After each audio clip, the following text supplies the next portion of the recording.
After a long summer season of baseball, folks, it all comes down to this. The Newport Gulls and their rivals, the Torrington Twisters, will be meeting for the sixth and final time of the regular season tonight here at Cardines Field. First place in the NECBL Southern Division on the line. The Newport Gulls come into the game tonight a one-game lead over the Torrington Twisters and a game-and-a-half lead over the North Adams Steelcats, with the Newport Gulls split a doubleheader with here at Cardines Field last night, walking off the win with a walk-off walk in the bottom of the seventh inning in Game 2. 5-4 the final in that game. Put the Newport Gulls in all by themselves, alone in first place in the NECBL South. They like to stay right there with just 2 games left in the regular season for Newport. Several still to go for the Torrington Twisters. Well, after today, we'll have to play a game tomorrow and then a doubleheader still to be decided for the league-wide makeup date on Wednesday. So lots of baseball still to play for Torrington as they come in this game after a rainout against the Danbury Westerners last night. A doubleheader that was supposed to be played in Torrington, Connecticut, rained out, drastically affecting the standings in the NECBL Southern Division. The last game the Torrington Twisters played, a 2-1 victory over the Newport Gulls at Fusenage Park 2 nights ago in Torrington, Connecticut. The Newport Gulls look for revenge here tonight. Hello again, everybody. I'm Nick Leamer here at Cardines Field. It's the Gulls and the Twisters. Battle for first place in the NECBL South continues next here on the NECBL Newport Gulls Broadcast Network.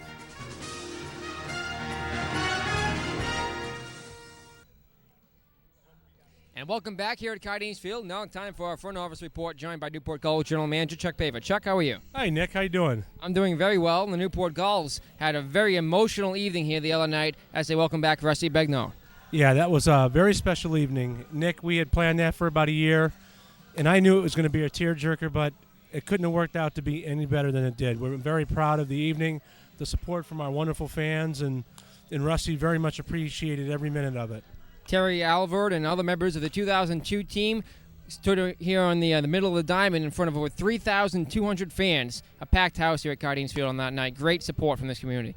That's wonderful. You know, I mean, bringing those guys back is both.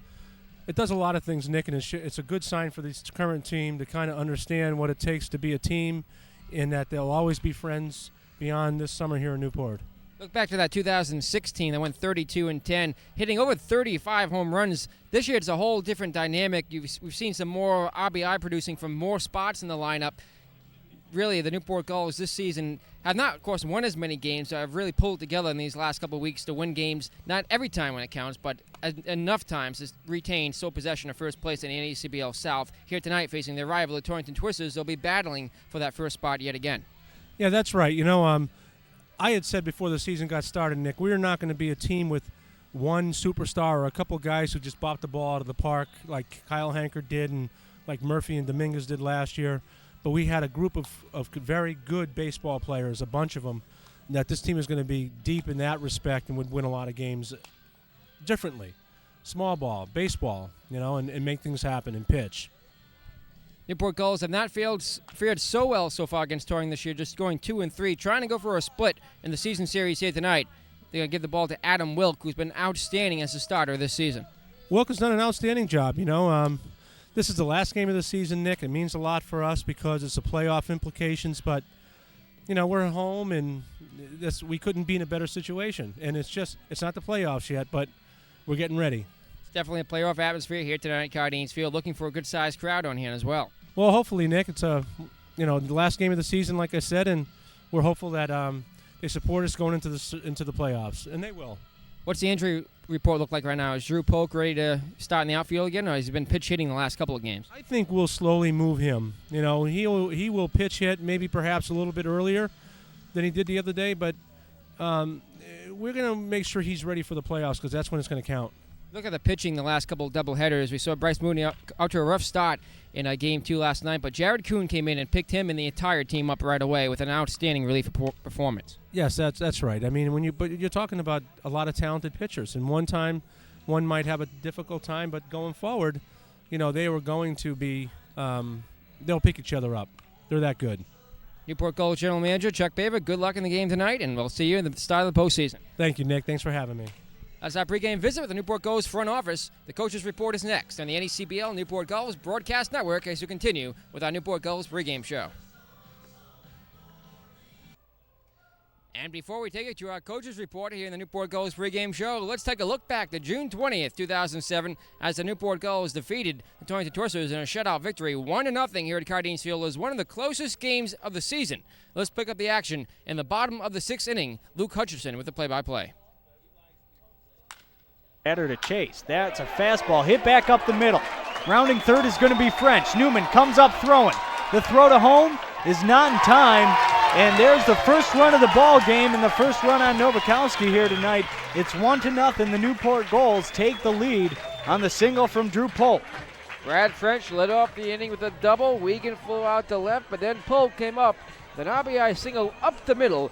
He knocks in run number 6 for him on the season. The Newport Gulls have finally broken the stalemate here in the 6th inning and lead it 1-0.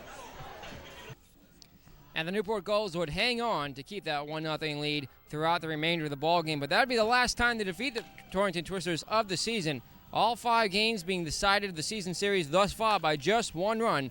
The Torrington Twisters went on to take the next 3 games by 6-5, 5-4, and 2-1 margins. Tonight, the Newport Gulls and the Torrington Twisters look to meet for one final time. The Gulls trying to earn a split in the season series and retain sole possession of first place in the NECBL Southern Division. Mike Coombs is next on the NECBL Newport Gulls Broadcast Network. And welcome back here to Cardines Field. Time for our Newport Gulls Coaches Report, joined by Newport Gulls Field Manager Mike Coombs. Coach, how are you? Hey, good, Nick. How are you? I'm doing fairly well. The Newport Gulls coming in off a split of the doubleheader yesterday here at Cardines Field against the North Adams Steeplecats. A couple games that weren't pretty at times, but they pull out a victory, come from behind in Game 1. Yeah, we played come from behind ball the whole night and gave them the runs early on. Second game, they hit the ball pretty well off Mooney, so like I said, we had to scratch and claw and get everything we could get. And in the nightcap, we came back. We staged a little bit of rally in that first game, in the last inning, but came up a little short with 4 runs in the 7th. And North Adams is a good club. Jared Kuhn coming in and out of the bullpen in Game 2 to relieve Mooney, really picking up this team, shutting down the Steeplecat offense. Yeah, Cooney had all 3 pitches working, and he was effective changing speeds and eye levels, and just he had his fastball. And it even seemed around the 5th or 6th inning, he picked up a little miles per hour, and he just got loose and started throwing it. Adam Wilkes, perhaps the Newport Gulls' #1 starter coming into the game tonight, has not faced the Torrington Twisters this season. Also, for the Torrington Twisters, they're saying Kurt Hauk on the mound, a pitcher that most of these Gulls have not seen, with the exception of Matt Iannetta, who played against him last season. Okay. Well, like I said, Wilk has given us some good ball games, and this is a good chance for him to come out here. It's his rotation time, so he's going to be up, and he's ready for the moment. And as far as their guy goes, you just whoever we face, we just got to go out there and do what we need to do. We've seen Drew Polk come in to pinch hit a couple times. Is he still available to do that? Yeah, his ankle's still a little tender, so he's not running on it very well, but he can still swing the bat a little bit. Now looking over the statistics here, rounding up the regular season, Newport Gulls of 2006 were a really power-hitting team, hitting 32 home runs. This season, we've seen the offense spread more throughout the entire lineup. Lately, the bottom of the lineup starting to pick things up, but the heart of the order really carrying the team for much of the season. Yeah, we different years you have different clubs, and you got to take advantage of what you got. And this year we got we got guys that have some gap power, a lot of speed. But here again, you got to get on base to use that speed. And bottom line is we've done that of late, and which has helped us tremendously. The Newport Gulls are one game ahead of the Torrington Twisters coming into the game tonight, so first place in NECBL South on the line. There's just two games to go. Is that a consideration, or just trying to go out there and win the ball game? Well, just win the ball game and let it be what it needs to be. I mean, yeah, of course you want home field advantage and you want to win the league and be champ and all that stuff, but you don't want to put any more pressure on the kids. You want to go out and play good, hard baseball, good defense, good pitching, and then let the other stuff lay it down for whatever you need. Looking forward to tomorrow. Who are the Gulls going to pitch against Keene? We got Jared Yecker going to go against Keene up there. And who would potentially start the first game in the playoffs on Thursday? Caraway. Andrew Caraway, who's also been effective as a start of the season for the Newport Gulls. So one pitch at a time, is that the way it's going to be taken tonight? There you go, one pitch at a time, buddy. We'll do it. Newport Gulls field manager Mike Coombs, good luck in the game tonight. Thanks, Nick. That's our pregame visit with Mike Coombs. The pregame show continues next on the NECBL Broadcast Network. Coming up, we'll give you a look at the out-of-town scores and then the starting lineups for tonight's ball game. The Twisters and the Gulls are next here on the NECBL Broadcast Network. And welcome back here to Cardines Field here in Newport, Rhode Island. Nick Lima alongside Luke Hutchinson and Steve Owanski here on the NECBL Broadcast Network. The Newport Gulls and Torrington Twisters getting ready to meet for the sixth and final time of the regular season. The Twisters, who lead the season series 3-2. The Newport Gulls hoping for a sweep tonight. Coming into the game, leading the NECBL Southern Division by 1 game over Torrington. Torrington Twisters had defeated the Newport Gulls by 1 run in each of the last 3 meetings of these two teams. It's Host Family Appreciation Night here at Cardines Field as an army of host families are honored behind the pitcher's mound by Newport Gulls General Manager Chuck Paver. We'll tell you more about that later. First, let's set the scene for tonight's ball game. Nick Lima alongside Steve Owanski and Luke Hutchinson again here on the NECBL Broadcast Network. Luke, a rainout last night in Torrington. 2 games for the Newport Gulls and the Danbury Westerners. Yeah, we have 2 games that got rained out again. We've had a lot of rainouts here for the Twisters in the past couple weeks, and it's made it a real push here at the end of the season. But it looks like we might miss a couple games and come up short because the playoffs won't be pushed back. And right now we're looking at tonight's game tomorrow night against North Adams, and then a doubleheader against Danbury, or a doubleheader with 1 against Danbury and 1 against Vermont, probably depending on the need of the game. Steve, every time that you make an appearance at a Newport Gulls game, we always see an exciting one, and at this point in the season, with the playoff atmosphere, it doesn't get much more exciting than this, just a couple of days to go into the postseason. There's no doubt about that, Nick. There's not much more you can ask for than 2 of the best teams in the division going head-to-head, and that's exactly what we have here tonight at Cardines. As you said, always an exciting game here, whether I'm here or not, and with 1 game to play with in the division, this will certainly make for an exciting matchup here, and we may see more of it later on in the playoffs. We'll come back in a minute, give you a look at the out-of-town scores next on the NECBL Broadcast Network.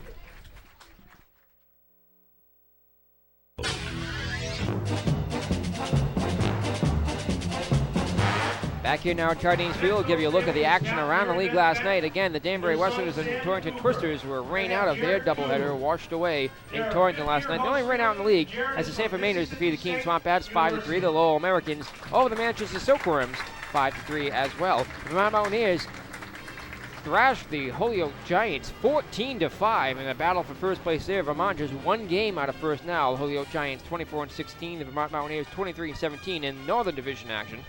And here at Cardines Field, the Newport Gulls split a doubleheader with the North Adams Steelcats, with late-inning heroics coming up short in Game 1. They could not make the comeback, 8-6 the final. But in Game 2, they walked a walk-off walk in the bottom of the 7th, propelled the Newport Gulls to a 5-4 victory over the North Adams Steelcats, to retain sole possession of first place in the NECBL Southern Division, 1 game ahead of the 21-15 Torrington Twisters. The Gulls at 24-16.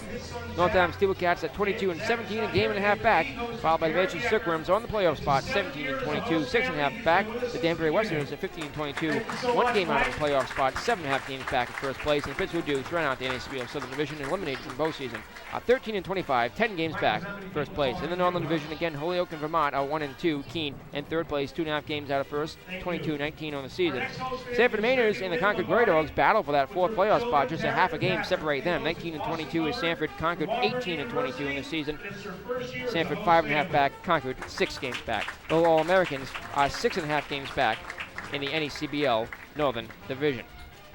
that's the way they line up coming into the game tonight. We'll have Sanford at Holyoke getting away in 30 minutes at 7 o'clock start time there. Northampton Steeplecats playing a doubleheader of playing a game at 2:30 this afternoon as Lowell is playing a doubleheader. Lowell played at North Adams at 2:30, then drove over to Pittsfield for a 7 o'clock game. They all going away later. The Navy Westerners play at the Concord Prairie Dogs, 6:30 start time, getting underway now. Of course, we're getting set to go in a few minutes here in Newport. And we do have word on that first North Adams game. At last check in the 7th inning, it was 9-2, the Lowell All-Americans leading North Adams. And that's a big one for both of us here in Newport and for the Twisters, as North Adams has creeped back into this race here, just a game and a half back right now, and they've had a big week this past week, and especially against the Torrington Twisters, as they have defeated the Twisters 3 times this past week. Newport Gulls and the Torrington Twisters will be battling shortly. It will be a delayed start time to this ball game as the host families are honored out on the field here at Cardines Field, Host Family Appreciation Night. I'm Nick Lima, again alongside Luke Hutchinson and Steve Iwanski. We'll be back with the starting lineups next on the NECBL Broadcast Network. And back here now at Cardines Field, the starting lineups for today's ball game. First, we give the starting lineups for the visiting Torrington Twisters, who come in to the evening 21-15 in the regular season and 10-7 on the road. Here again is Luke Hutchinson. Leading it off, a little different lineup with the injury to Aaron Newman, who is out for the season. It looks like a hand injury at this point. But Eric Darius will be leading it off in center field. Steve Parker at third base. Garrett Green at second base. Batting in the cleanup spot tonight, Chris Kleps at shortstop. Greg Miller is down in right field tonight. Mickey Lugbauer batting sixth behind the plate. Mike Fabiashi is the DH tonight, bats seventh. Lee Bujakowski at first base, and finishing off the order, Will Cherry. He slides over to left field with Dergish moving into center. So Aaron Newman, a returning Twister from the 06 team, a huge loss for the Twisters. A big loss for them, both defensively and just his speed on the bases. He is a real threat. He has caused a lot of problems. And one thing that the Twisters, their best way they've scored runs this year is the ability to manufacture them, and Aaron Newman has been a big part of that. So it is a pretty big loss here for the Twisters. Steve, what's the starting lineup look like for the Newport Gulls? Well, for the home Newport Gulls, Matt Vance leads it off. He's playing left field. Batting second, Brandon May playing third base. He leads the team with 5 home runs. Gabe Sade is playing shortstop tonight and batting third. Ryan Wiegand, the big cleanup hitter, playing first base. Brad French in the 5th spot, playing second base. Matt Ionetta, the DH tonight, batting 6th. Jonathan White moves up to the 7th spot. He's in center field tonight. Zach Zaneski behind the dish in the 8th spot. And rounding out the order, Jerry Spessard, the right fielder tonight. And Luke, who are the Newport Gulls offense going to be facing on the mound for the Twisters? Tonight they're going to be taking on Kurt Hauk. And this is a matchup here tonight where both teams, they've played 5 times. This is the first time that either lineup will see their pitcher, the pitcher that's being sent out. But the Twisters sending out Kurt Hauk, 1.78 ERA, 4-2 record, has gone 35 1/3 innings in 5 starts, 7 overall appearances, given up 31 hits, 12 runs, only 7 of them earned, struck out 26, walking just 7. And a junior from James Madison University, a big, tall, 6'6", intimidating right-hander with some pretty good stuff. Throws a good hard fastball, and he's looking to keep it going tonight. He's pitched very, very well as of late. Hauk, who has not faced the Newport Gulls this season, but did face the Gulls 3 times last year. Picked up no decisions twice, actually all 3 times, versus the Newport Gulls on June 21st. On July 7th, and again later in the 2006 season, as the Newport Gulls defeated the Torrington Twisters 2 of the 3 times that they faced Hauk in 2006. For the Newport Gulls, you'll see Adam Wilk, the all-star pitcher on the mound. Wilk, who pitched inning 2 in the all-star game of scoreless, second inning in the all-star game of North Adams. Just over a week and a half ago, a left-hander on the mound out of Long Beach State University. Wilk just finished up his freshman season there. Has been outstanding this summer for the Newport Gulls. Again, he has not faced the Torrington Twisters this season. Wilk, a 1.22 earner run average, best among Newport Gulls starters, is 3-2 in 7 starts this season. The Buena Park, California native, comes in at 6'2", 170 pounds. He's Pitched 44 to third innings, giving up 24 hits, 8 runs, just 6 of them earned. He's walked 10, struck out 22, giving up 3 doubles and a triple, no home runs, has hit a pair of batters. Opponents hitting just 161 against Wilk. His last start at home was here in Newport back on 6/15. He picked up a no decision, going 6 shutout innings, and shutout innings has been Adam Wilk's name all season long. He has nearly had a no-hitter twice so far this season. Had one broken up in the 7th inning in Danbury a week ago, and had one broken up in the 5th inning in Vermont 3 weeks back. So Adam Wilk will be the starter for the Newport Gulls. Kurt Haug the starter for the Torrington Twisters. Umpires for tonight's game: Bob Panzer calling balls and strikes behind the plate. Vincent Zabelli will be the umpire around the bases. Game time temperatures around 79 degrees under partly cloudy skies. Some threatening thunderstorms move off to our north and east and should stay away from being a factor here tonight. Have not seen a drop of rain yet here in downtown Newport. Northeast wind blows at 5 to 15 miles per hour from left to right across the field. Should not affect play all that much. It's a beautiful evening for baseball under sunny skies right now here at Cardines as we celebrate Host Family Appreciation Night, the Newport Gulls and the Torrington Twisters. First pitch is next, as along with the national anthem here on the NECBL Broadcast Network.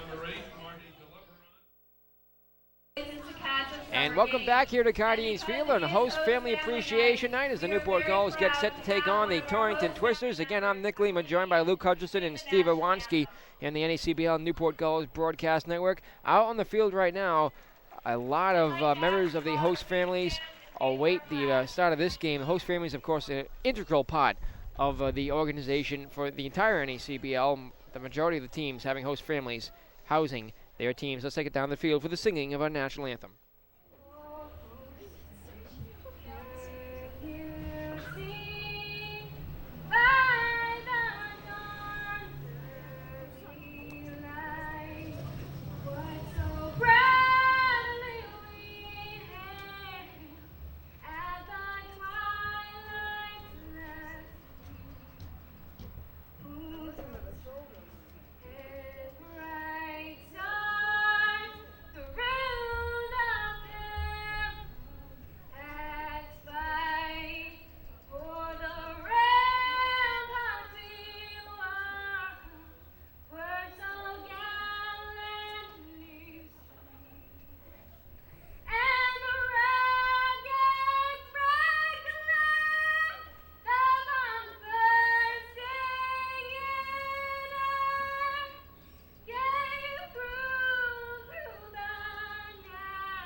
How about that national anthem sung by Emily Meehan here at Cardines Field?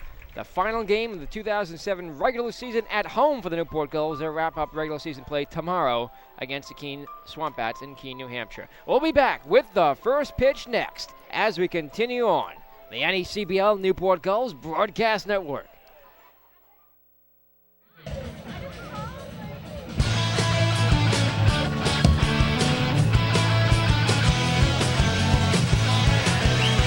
And welcome back here to Cardines Field here in Newport, Rhode Island, as we get set for baseball on this pleasant summer evening here at Cardines. The humidity has died down, the temperature's cooled off a little bit under sunny skies. Thunderstorms to our northeast and northwest should stay away from the ballpark here tonight as the fans roll in here to Cardines Field looking for a good-sized crowd. Already a couple thousand on hand for this one. Adam Wilk throwing his warm-up torches on the mound, trying to be the second Newport Gulls starter to get to 4 wins this season. As the Newport Gulls soar, will Strope do it just a few days ago on Friday night here in Game 1 versus the Manchester Silkworms, and his Gulls swept the doubleheader of Manchester here on Rusty Beggar night. Strope nearly had a no-hitter as he gave up a pair of singles in the 6th inning of that 7th inning game, proved the 4-3 in the season. Will Adam Wilk will look to do the same here tonight. He's almost had a couple no-hitters himself this evening, and look for a strong start against this Torrington Twister team, which is not very hot with the bat. They score very few runs in ball games typically, but they rely a lot on their strong relief pitching as well. And it's been pitching and defense that's been their success this season. They have struggled at the plate, and when these two teams have gone at it, it's really been a struggle. Torrington batting just .218 in the 5 games, and Newport .209. Adam Wilk, the first pitch of the ball game is outside ball 1 to the leadoff batter here. Eric Derrigish, again, Aaron Newman out for the rest of the season likely for the Twisters. The 1-0 delivery, swinging a foul to the screen. 1-1 the count evens on Derrigish, who comes in batting .220. No homers, 6 runs batted in, 5 doubles on the season. Adam Wilk is 3-2, looking for his 4th start here, 4th win here in his 8th start of the season. He looks in, the left-hander stands on the third base side of the rubber, the 1-1 pitch. Swinging on drive into center field. In comes Jonathan White. He can't get to it. It plays it on the hop. And Eric Derrigish has a leadoff single off of Adam Wilk. That breaking ball there really hung up there, and Derrigish knew exactly what to do with it. He deposited it right into right center field there to lead it off for the Twisters. Newport Gulls do not fare well in games in which they fall behind early, and will leave it to Adam Wilk to shut down the Twisters offense here. Steve Parker, the bat now, second on the team and runs batted in with 20. He comes in batting .257 with 2 home runs. Wilk checks on Derrigish at first, who's 1 for 1 in stolen bases this season. He's back standing. Adam Wilk leads the Newport Gulls in pickoffs. He's picked off 3 batters, also leads the league. The pitch, swing and a miss, strike 1. Left-handed batters faring a little bit better against Wilk than righties. Adam looks in, gets the signs from his catcher, Zaneski. The 0-1 pitch. Breaking ball is away. 1-1 the count. That's an unusual number there that you hear from a southpaw being more successful against right-handers than he is left. And the overall batting just .161 against Adam Wilk. 1-1 pitch. Fastball on the inside corner for strikes 2, says home plate umpire Bob Panzer. Again, Vincent Zabelli, the base umpire tonight. The shadows creep past home plate and all the way up the third base side as the sun sets up on the third base line beyond the grandstand. A ball and 2 strikes, the count on Parker. Wilk from the set of the pitch. Swing a ground ball bouncer, chopping foul towards the Twister dugout. 1-2 remains the count. Nobody out. A runner at first thanks to the leadoff single by Derrigish, who were underway here at Cardines Field. About 10 minutes late. First pitch was scheduled for 6:35. He got underway at 6:46. Bacher stands in, a wide stance in the batter's box. The 1-2 delivery from Wilk. Here it comes. Instead, another check on the runner at first. This time, Derrigish is back standing. Parker, who's bounced into 3 double plays this season. Double play candidate for the Gulls. Wilk sets. A 1-2 pitch. Swing a line drive right to the shortstop side. He snares it, and Derrigish has to hurry back to the bag. A line out to short is the first out here in the 6th. Parker got a good piece of that, but just happened to be right at Sade. Makes a play, and we've seen Sade play pretty good defense here in the 5 games that I've been able to watch him. He's played extremely well in the field. Garrett Green to bat now. Leads the Twisters in average, batting .324 on the season. Also leads and runs batted in with 21. The delivery from Wilk. Fastball is away. 1-0 the count. Green has 10 doubles, but has been struck out 30 times. Garrett Green, one of the few who have had success against the Gulls this season, 7 for 20 in the 5-game set so far. From the set, Wilk. The 1-0 pitch coming to the plate. Up and away, 2-0 the count. Wilk rarely falls behind batters. He's only given up 10 walks in 45 innings. Doesn't strike out many. He's fared 22. Tends to rely on getting the ball down low. Ground ball pitcher, to say the least. 2-0 pitch. High for ball 3. Falls behind Garrett Green. Not what you want to do with the cleanup hitter. Returning Twister Chris Kleps due up next. The crowd continues to fill in here at Cardines Field. A runner at first, 1 out here in the first. From the set, Wilk, the 3-0. There's a strike on the inside corner. 3-1 the count. Wilk has not gotten the outside corner yet. You can see right now Dargish is having trouble getting a read on Wilk's move, as he's usually stepping back towards first base when Wilk kicks and delivers. From the set, the 3-1 delivery. Strike 2 call in the outside corner. Green started to take one step towards first, but thought better of it. Counts worked back full to the Twisters' second baseman. Chris Kleps to follow here with Dargish at first. Wilk looks in, gets a sign from Zaneski. A tap on the plate from Green. Now they're ready. From the stretch, the payoff pitch. Instead, another check on the runner at first. We'll give you the defense alignment for the Gulls. Saxon Essie catches Adam Wilk. Ryan Wiegans at first. Brad French at second. Gabriel Sade, the shortstop. Brendan May at third. Outfield left to right. Matt Vance, Jonathan White, and Jerry Spessert. Once again, the 3-2 pitch. Swing a foul tip to the backstop. Dargish was going there. Now they head back to first.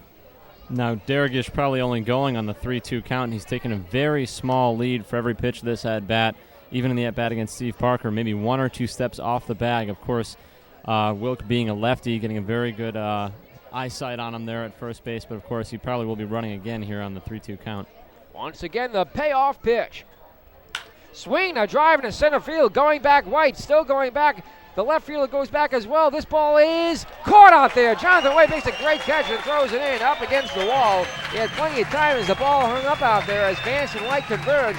It was White who moved over in left center to make the catch in front of the fence for out number 2.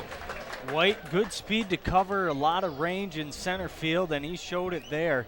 And as we look at a replay, White, excellent speed. He has been very, very good this season against the Twisters. He has done a lot of damage for the Gulls. That'll bring up Chris Kleps. Kleps, a returning Twister from the 2016 that defeated the Gulls in the postseason. Moved on to the NACBL Championship Series, but was swept out by Vermont 2-0. Right now you look at Wilk. He's been hit hard on all 3 batters so far. 2 of them have fallen for outs, but he has been hit hard here early on. First pitch to Kleps. Breaking ball on the inside corner for strike 1. Caught by Zach Zaneski, who remembers that Vermont series against the Twisters last year. He was on the championship team, was also on the team that was defeated by the Newport Gulls in the 05 championship series. Dargish, who had the leadoff single to start things off in the first, leads off at first base. The 0-1 pitch to Kleps. Swinging a pop-up. Playable, first base side. Zaneski takes a look in front of the dugout, reaches up, makes the catch in front of Ryan Wiegand, fully out and retires the side. 1, 2, 3 go down the Twisters after the leadoff single by Dargish, who's straight on base. 1 hit, 1 left, half an inning in the books here from Cardines Field. It's the Twisters, nothing. The Gulls coming up on the NACBL Newport Gulls Broadcast Network.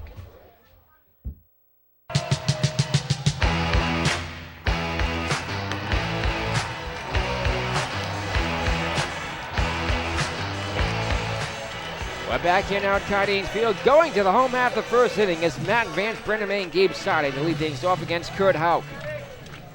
Kurt Houck making his first appearance here at Cardines Field since the 2006 season. He was here 3 times. June 21st, he took a no decision in the Twisters' 6-4 victory over the Gulls. On July 7th, took no decision again in the Twisters' 2-1 loss in 12 innings to pitch. On the inside corner, his first pitch is a called strike to Matt Vance, who had his 5th home run of the season to lead off game 2. He has 2 leadoff home runs in ball games this season. The 0-1 pitch. High for ball 1. Houck, native of Gilbertsville, Pennsylvania. Tallest Twister at 6'6", 210 pounds. His 1-1 delivery. Sort of hard shot foul up the third base side. Cameron's back onto the infield. Vance in a hole, 1 and 2. Batting .255, 5 homers, leads the Gulls with 29 runs batted in. Tied with May, Wiegand, or rather tied with May, French, and Polk for the team lead in doubles with 12. The Newport Gulls lead the lead in doubles. The 1-2 from Houck. Swing and a miss, he blew a fastball by him. First strikeout for Kurt.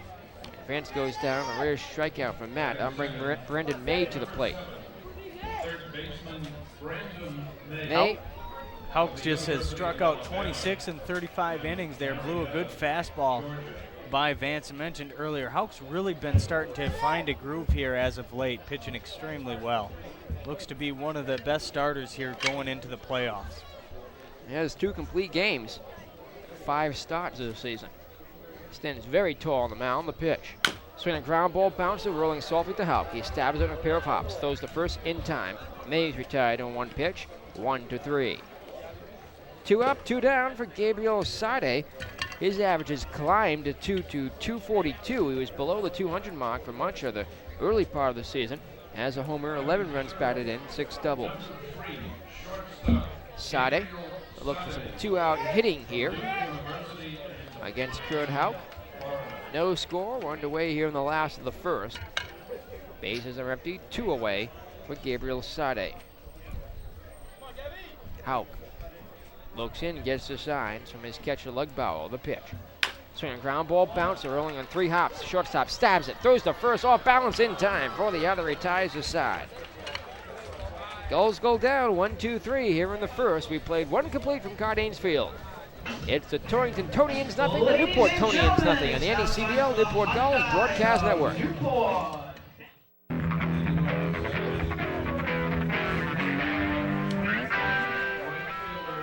We go to the top of the second inning.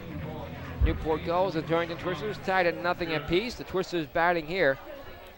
Adam Wilk with his first pitch. It's on the outside corner, fastball, strike 1 to Greg Miller. Will be followed by Mickey Lugbauer and Mike Fabiaggi here in the second. Wilk, southpaw, ready with the 0-1. Breaking ball, swung on and missed as Miller was way out in front of that one. Miller with 2 drastically different games the last 2 appearances against the Gulls. The 0-2 pitch. Fastball is away. Miller last time against the Gulls, this last Saturday, struck out all 4 times at the plate. And then the time before that. Pitch, swing a line drive, grounder up the middle. Sade stabs it behind the second base bag. Throws to first in time. A great play by Gabe Sade. Nice job by Sade and showed nice range there. But the game before, again, Miller striking out all 4 times. Last time, that Saturday, a week prior to that, he went 2 for 3 with a home run and a bases clearing double. So 2 huge hits in that one, and pretty much had 4 of the 5 RBIs that really pretty much pulled the Twisters into that victory that night. Mickey Lugbauer takes the first pitch, a called strike on, actually ball 1 outside. It looked like Bob Panzer was making a strike call, but it's 1-0. Here's the next pitch. Another breaking ball is on the outside corner. 1-1 the count evens to Lugbauer. That great play by Sade there. It's something the Newport Gulls need tonight. Errors have cost the last 2 ball games for the Gulls against the Twisters. The pitch. Swinging ground ball, bouncer rolling up the first base line. Just foul. Past the first base bag. Ball 2 strikes on Lugbauer. The catcher for the Twisters comes in batting .230. A homer, 9 runs batted in. He bats on the left side against Adam Wilk. Lugbauer 7 of 20 on the season against these Gulls, so this has been one of his more successful teams that he's faced. 1-2 pitch. Swinging and driving to right center field. Coming in his way, still coming in. He slides and comes up with the catch. Jonathan White had to move a long way to his left out there to come up with that one. And he takes it in to retire Lugbauer for the inning's second out. Good defense by the Newport Gulls so far in this one from both White, who's made a couple of good catches, and Sade as we check the instant replay on that one. White got a great break in the ball and sprinted over to slide in and stab it for out number 2. Right now, Wilk, he's got to give it up for his defense right now because they've been hitting him hard, but the defense has been there to make the plays. Mike Fabiaggi takes the first pitch on the inside corner for strike 1. 2 outs, 0-1 the count on Michael. The pitch from Wilk. Off-speed pitch on the outside corner. He's ahead of him, 0-2. Fabiaggi, designated hitter tonight, batting .194. He's knocked in a pair of runs. The 0-2 pitch. Check swing, did he go? Yes, he did. Strike 3, says base umpire Vincent Sabelli. Struck him out on 3 pitches, side in order here in the second. We played an inning and a half from Cardines Field. No score between the Gulls and the Twisters on the NECBL Newport Gulls Broadcast Network.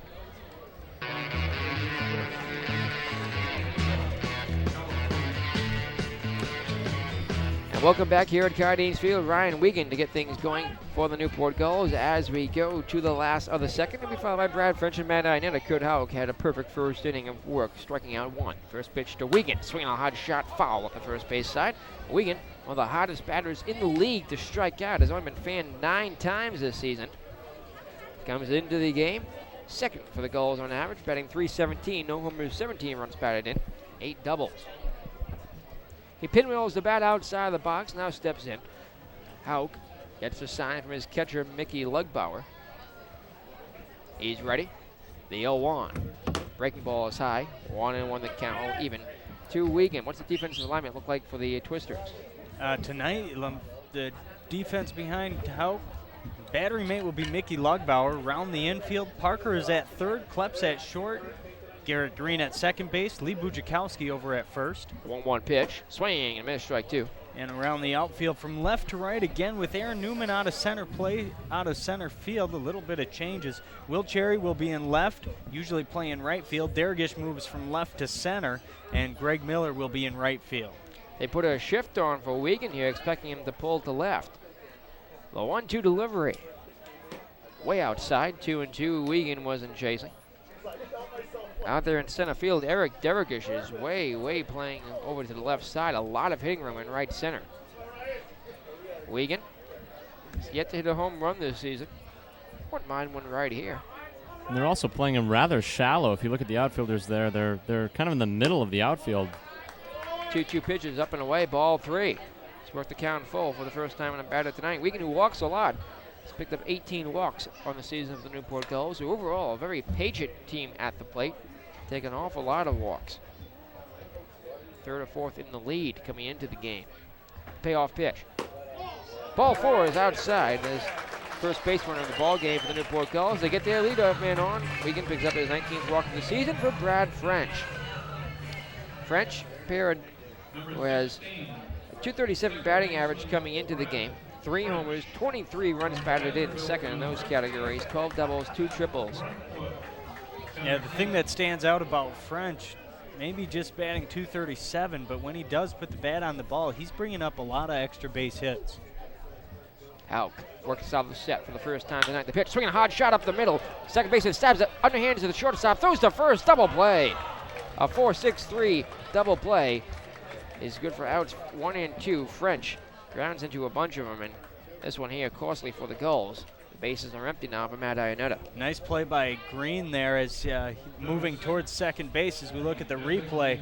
That's a little tougher than you might think. You got to have the soft touch there. You had the soft touch on the flip to Kleps. Kleps over to first. Nice turn for the Twisters. And Luke, you're absolutely right. That took a strange hop at the edge of the grass, and of course he was able to not only to see it into the glove, but also to make that strange overhand toss into second base to get the first out. Matt Ionetta takes the first pitch on the outside corner. A fastball from Hauk for strike 1. Ionetta batting .269. No home runs, 13 runs batted in. Takes the next one outside, 1-1 the count. 5 doubles and a triple in the season for Ionetta, who's in the designated hitter spot tonight after catching game 1 yesterday and DHing in game 2. Zaneski behind the plate tonight for the Gulls, the 1-1. Swing a ground ball pouncer on the plate area. Hauk has to stab it on a high hop, throws to first in time. Good play as Hauk had to charge off the mound to get that one. Ionetta retired 1-3 in the ground out. Kurt Hauk's faced the minimum through 2. Still no score as we go to the third here in the NECBL Broadcast Network.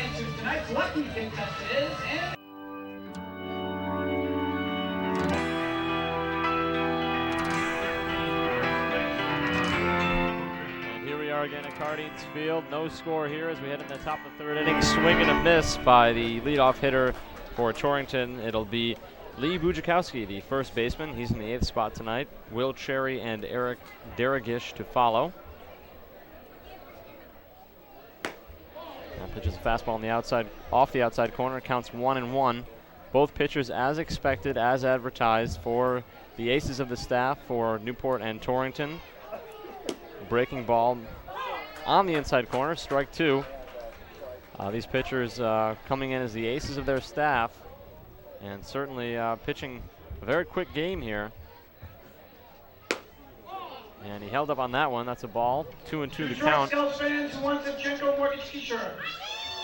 Bujakowski thought about going around on that one, able to just barely hold up his swing. Swing and a miss, he gets him. So Wilk starts off the third inning with a strikeout, his first of the evening, and that'll bring up Will Cherry. Talk about how evenly these two teams are matched. Again, both pitching has been successful on both sides. A 209 batting average for Newport, Torrington just at 218, both well below the team averages. It's been a one-run ball game in 4 of the 5 games this year. The only one that wasn't was a 2-run Newport win the first meeting of the season. Breaking ball on the outside corner, strike one. And as we've mentioned all the way through our broadcast, these are two teams both well deserving of making it to the playoffs, as we've seen some great plays on the field here and great pitching so far. Offense is yet to show up for either team, and that one has popped up foul behind us. And as we mentioned the numbers at the beginning of our broadcast, the numbers for both Wilk and Houck are eerily similar. Of course, Wilk with a 3-2 record, Houck with a 4-2 record, 1.22 ERA versus a 1.78 ERA, 22 versus 26 strikeouts. And that's strike 3. So the Torrington Twisters batters are looking a little bit confused up here, at least the 8-9 hitters against Wilk, who seems to have found his groove after a little bit of a shaky first inning. And that'll sit down Will Cherry on a check swing strikeout. Yeah, Will Cherry pretty much knew that he went around there. He looked back at Panza to see if he was going to ring him up, but he figured he was anyways. And we cycle around back to the top of the order. That one misses inside, ball one to Eric Daragish. Daragish with the single, of course, in the first remains the only hit of the game so far. That breaking ball misses inside again, 2-0. Of course, the only other base runner was Ryan Wiegand, who worked a walk last inning but cut down in the double play. So Daragish, the only base runner for Torrington, looks in at the 2-0 swing, and he grounds it up to the shortstop hole. Slow throw over to first, and a quick 1-2-3 inning for Adam Wilk, and it remains scoreless as we head into the bottom of the third inning here at Cardines Field on the NECBL Broadcast Network.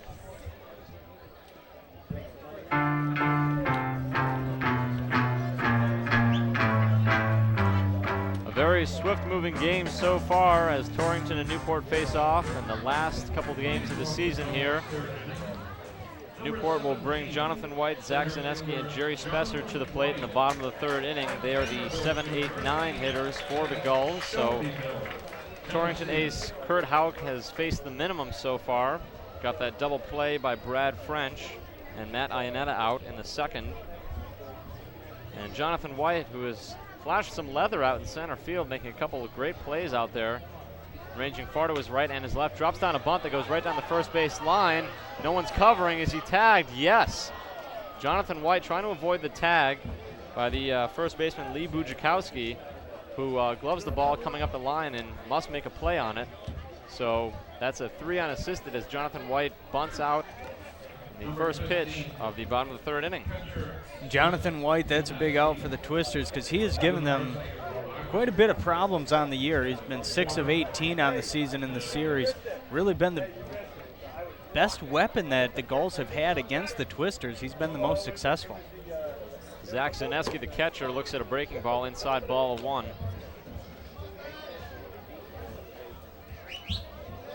As we said, still not much offense here. One base runner each for each team. Swinging a high chop to second base. And Zaneski's retired 4-3 on the ground out to second baseman Garrett Green. So three pitches and already 2 outs here in the bottom of the third.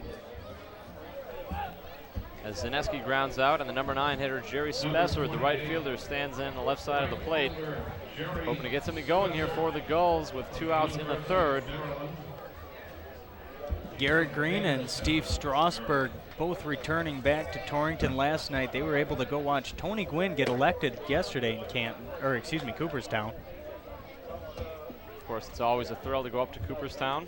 Hall of Fame weekend being that shining weekend of the year. And of course, 2 great, well-deserving players inducted this weekend. Guys who played their entire careers, 20 years and 21 years with the same team. And of course, 2 upstanding individuals off the field as well as on the field. Green and Strasburg both playing their ball at San Diego State, where Gwynn coaches, but it was a good day for baseball. And that breaking ball misses.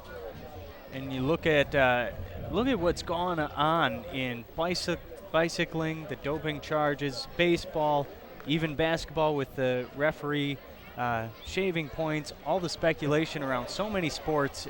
You saw yesterday 2 class acts get inducted, and something that sports needed in general to see something like that. And I think it's less of a feeling that these are the bygone days, but more of a hope that there may be individuals like that to come up in the future for baseball and for sports in general.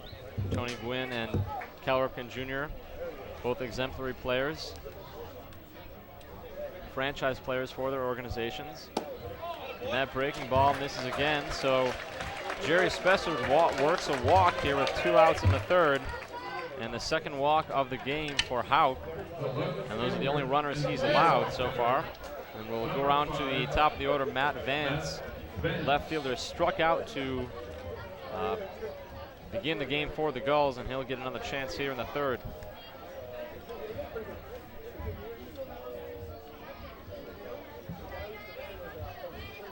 Houck looking very powerful, very tall on that mound out there. Breaking ball framed by the catcher, and that's a strike.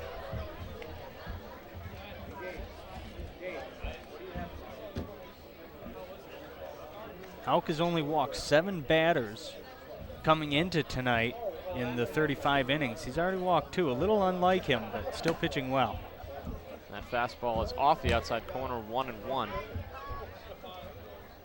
Gulls hitters trying to be patient here, trying to work the walks. Everything it seems that they've been swinging a little bit early in the counts, at least some of the guys, and that has got them down early here. But of course, Wiegand with the walk, swinging a foul tip back there. Wiegand with the walk, Spessard with the walk here. It's all they've been able to garner off of Houck so far in this game. This is another guy that the Twisters have been really able to keep in check. Just 2 for 17 in the 5 games, just 1 RBI for Matt Vance against the Twisters. Throw to first. Spessard in the 9 spot tonight, and Matt Vance leading off. He's at the plate now.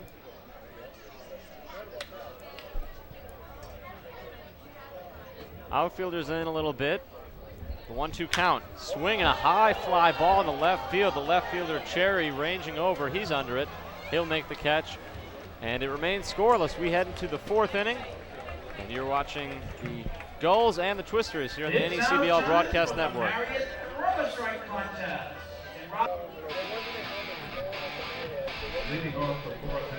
No score in the top of the 4th, and we send it over to Luke Hutchinson for the top of the 4th inning here at Cardinals Field. Luke.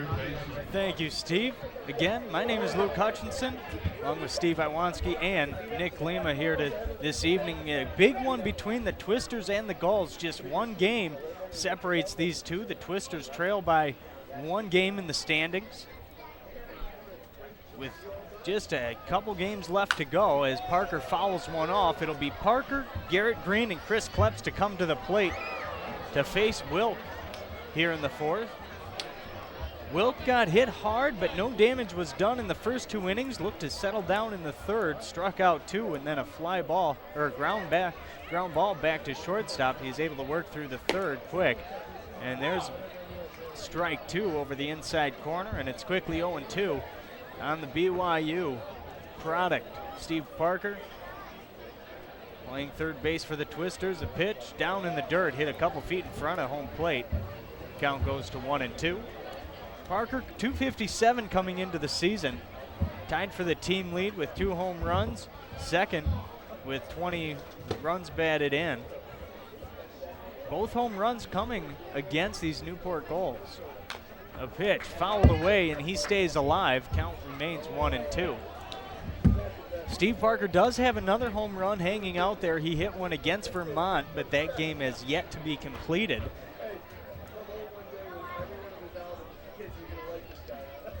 And the 1-2 cut on, fouled again, right back to the backstop, and the count still 1-2. We'll do it again. These two teams have been in good battles all season long. Again, just through 5 games, the Twisters lead the series 3-2. The pitch fouled away back to the screen. So Parker hangs in there. Continues to hang in strong, waiting to see if he can get something he can work with from Wilk.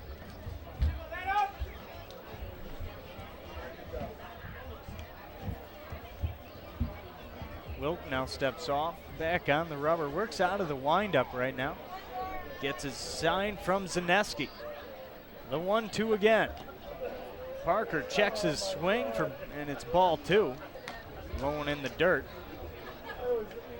Count now 2-2.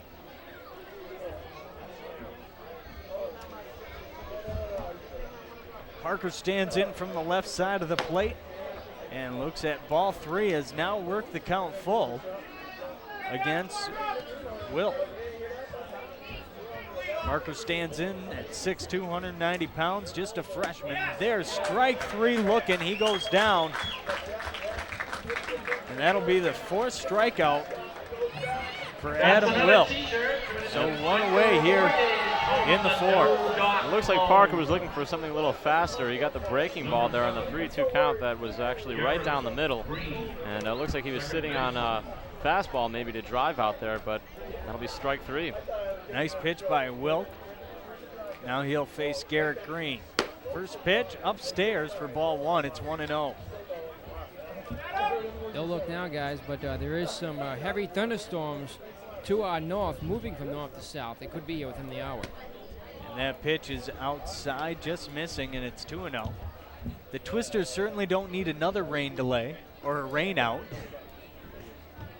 They have had troubles getting in the games that they have scheduled, and it's a very good chance they won't get all of them in. And this one's drifted into deep right field. Going back is Spessard, back to the wall, just in front of the track, makes the catch. So another ball well driven by Garrett Green. He drilled one to left center before White came up with it just in front of the wall, and now Spessard catches this one way out in right center field, and there's 2 away. Yeah, check the instant replay on that one, as he got a good break on it and line it up right in front of the wall. Wilk, the beneficiary of some great outfield defense back there. Of course, it might be only a matter of time before one of those balls gets down, and a rally could be started quickly here, as the Torrington batters have been hitting him pretty hard over the last few innings. So 2 away here in the 4th inning, a 0-0 ball game at Cardines Field. The pitch outside corner for a strike. Chris Kleps comes in batting .309. No home runs, 12 driven in. The pitch low and away. The count even at 1-1. Kleps 0 for 1 on the night. Popped out to the catcher last time up. That ball ripped down the third base line, but foul. The count goes to 1-2. 1-2 on Kleps. Zaneski behind the plate, the battery mate for Adam Wilk here tonight. The 1-2, Wilk kicks and deals. Down low, Zaneski can't handle it, and it's now 2-2. So 2-2 on Kleps with 2 out here in the top of the 4th inning at Cardines Field. Adam Wilk on the mound. Kleps looking to get a 2-out rally here, maybe started.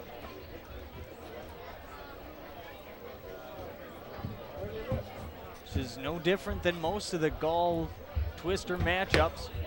Ball inside and the count goes full on Kleps.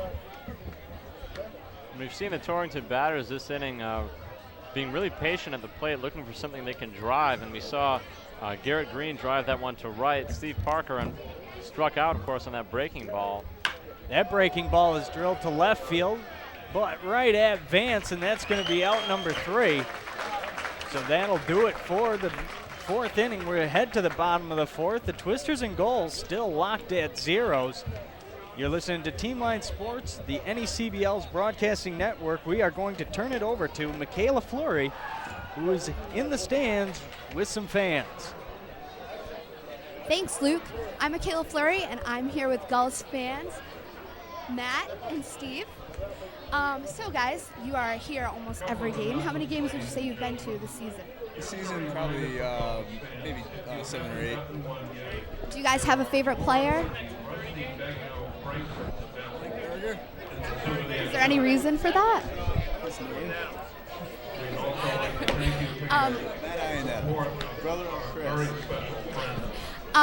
So is this your first season coming to the Gulls games, or is this a yearly thing? No, I think it's probably our fourth season. It's like become a tradition, father-son. We came to the All-Star game as guests of some friends one time, and we just kind of fell in love with Cardines, and we've been coming back ever since. So Newport Gulls, as of right now, are #1 in their league. How do you feel about that? Well, going into the playoffs, you can't be in a better spot. Any other comments from you? Okay, well, I'm here with the Gulls fans. Any last comments? Go Gulls! All right, back to you guys. And welcome back to Cardines Fields. Thank you, Michaela. Always good to get the voice of the fans. And we are back here. My name is Luke Hutchinson, along with Steve Nowanski and Nick Lima. We're heading to the bottom of the 4th inning, a 0-0 ball game. Twisters and Gulls have been in 5 good battles this year that have seen 4 one-run victories by one or the other, and a 2-run victory. Overall, these teams have both put up 16 runs in the 5 ball games. That's how close this has been, and there's a strike from Hauk to Brandon May. May will lead it off here in the bottom of the 4th for the Gulls. It'll be May, Sade, and there's strike 2 over the outside corner. May, Sade, and Wiegand to come to the plate to face the 6'6" right-hander from James Madison University. Hauk has been wheeling and dealing so far, has not given up a hit. That ball just misses outside. He has given up 2 base runners, both of them on walks. And his control hasn't really been that bad. I mean, it's not like he's been wild. It's just the Gulls hitter's been very, very patient up there. A lot of those balls actually very close. That pitch swung on and missed. Lugbauer will have to make the throw down to first, though. Does. And that'll be out number 1. So a strikeout and put out for out number 1. But Steve, you mentioned that about them earning 2 walks. Really, it was the Gulls who earned their walk. It wasn't just wildness from Hauk. Gulls just did a good job at the plate. But Hauk has been very accurate and really been locating his pitches well so far. And now it's Sade, and he takes a strike over the outside corner. Good breaking ball from Hauk. Breaking ball, fastball combination has been a good weapon for him here this year, and that ball is left upstairs, a bit inside. And the count even at 1 apiece. Sade, 242 coming into this one. Grounded out to Kleps his first time up. The pitch upstairs, 2-1. To the right-hander. Sade, we've seen him be a weapon out there at shortstop. Again, like Nick mentioned earlier, has really raised his batting average over the second half of the season. Check swing, and it's a strike. Sade didn't like it, but it says Sade went around. That'll be strike 2 on Sade. 2-2 the count. Sade from Duke University, sophomore, hometown of Miami, Florida. Swung on and missed, strike 3 again. Lugbauer's going to have to make that throw down to first. He does. And you don't see that very often, especially back-to-back. A strikeout with the 2-3 putout. And there's 2 away here for Ryan Wiegand and the Newport Gulls. Wiegand earned one of those 2 walks back in the second inning. And that has been a strength of Ryan Wiegand.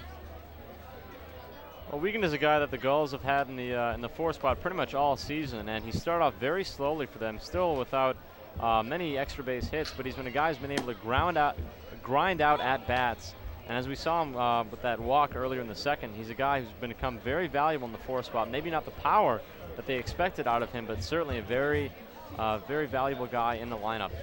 He looked at strike one, a fastball. That one's up and away. Count even at 1-1.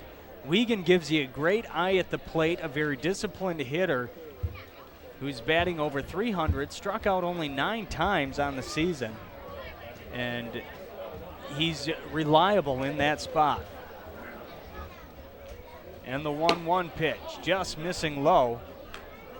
Count goes to 2-1. But again, Wiegand came into tonight batting .317. Just 9 strikeouts and 145 at-bats. Of course, walked his first time. That pitch swung on and missed. A nice breaking ball that dove down and in on the left-hander. And the count even at 2-2. The Gulls in the past have been a team very much built around offense, and it certainly has paid off for them, winning those 3 championships. Of course, Kyle Hankert in recent years for the Gulls. Last year, almost got the Triple Crown for the NECBL. So this is a team that's usually been built around offense, and this year it hasn't really been the case. Their pitching has been stellar, and they've been able to stay up close with Torrington there at the top of the division, even without that thunderous offense they've had in years past. Twisters, the formula has been pretty much the same, pitching and defense this season. And Hauk has been one of their best. The 2-2, this one lined into left field. There's a base hit. The first hit of the ball game for the Newport Gulls. And there's one aboard with 2 outs, and that'll bring up Brad French. And Luke, we talked about the value of Ryan Wiegand in that spot, earning that walk in the second. Of course, really getting some great calls out there on the walk. I believe that was on a full count as well, and of course, full count base hit here in the 4th. So Wiegand has really been seeing it well out there at the plate tonight, and it remains to be seen if the Gulls can get a runner to second for the first time this game. So that is the first hit against Hauk. Now French stands in, looks at a ball upstairs, and it's 1-0. French batting just .237, but again has the power to drive in runs. Has driven in 23 on the year, has a total of 17 extra base hits. And the 1-1, this one lifted high down the right field line. That one's going to get out of play. Miller and Bujakowski start to give chase, but only take a couple steps before they realize that one not going to be able to be gotten to. And it's 1-1 on the Gulls' second baseman. Hauk has his sign from Lugbauer, works out of the stretch. The pitch, just missing low. The breaking ball looked pretty good from here, but Robert Panza calls it a ball, and it's 2-1. And that one missed a little bit. You saw Lugbauer kind of have to get a little bit crossed up there as he had to kind of lunge a little bit down to his left to get that one out of the dirt. And the 2-1 grounded at Kleps. Will go to second for the easy out. 6-4 on the putout that ends the inning. So no runs, a hit. Nobody, one left on. We head to the 5th. Still locked at zeros here at Cardines Field. You're listening to and watching Team Line Sports, the NECBL's broadcasting network.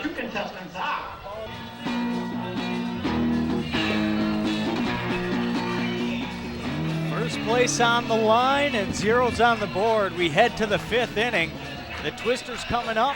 Twisters and Gulls battling it out here tonight. The Southern Division still up for grabs. The Gulls have just a 1-game lead over the Twisters. A big one here tonight.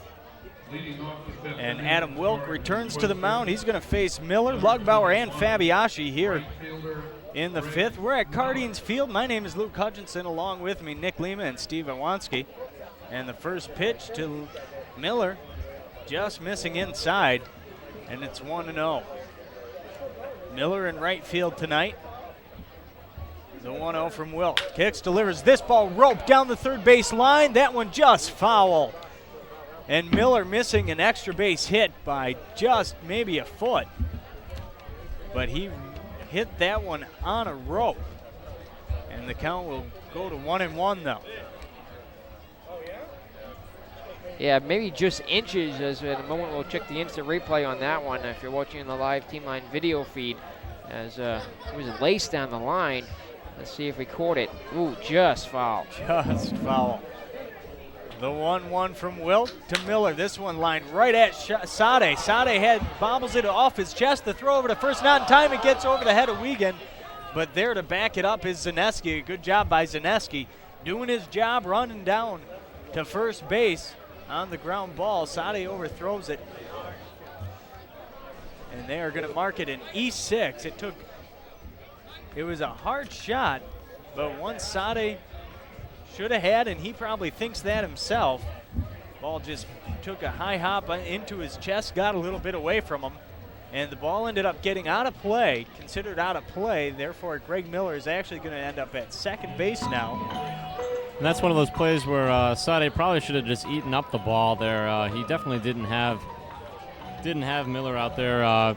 Beat it by a lot, actually, and ending up going away. And it looks right here we have maybe a little bit of a conference out there, maybe an injury, as we see the Gulls trainer out there. Yeah, they're looking at Adam Wilk as Mike Coombs came out of the dugout right after that play. Zach Zaneski came up as well, and the trainer looking over Adam Wilk. Hopefully he's okay. Here comes Scott Virgilak, the pitching coach, out as well.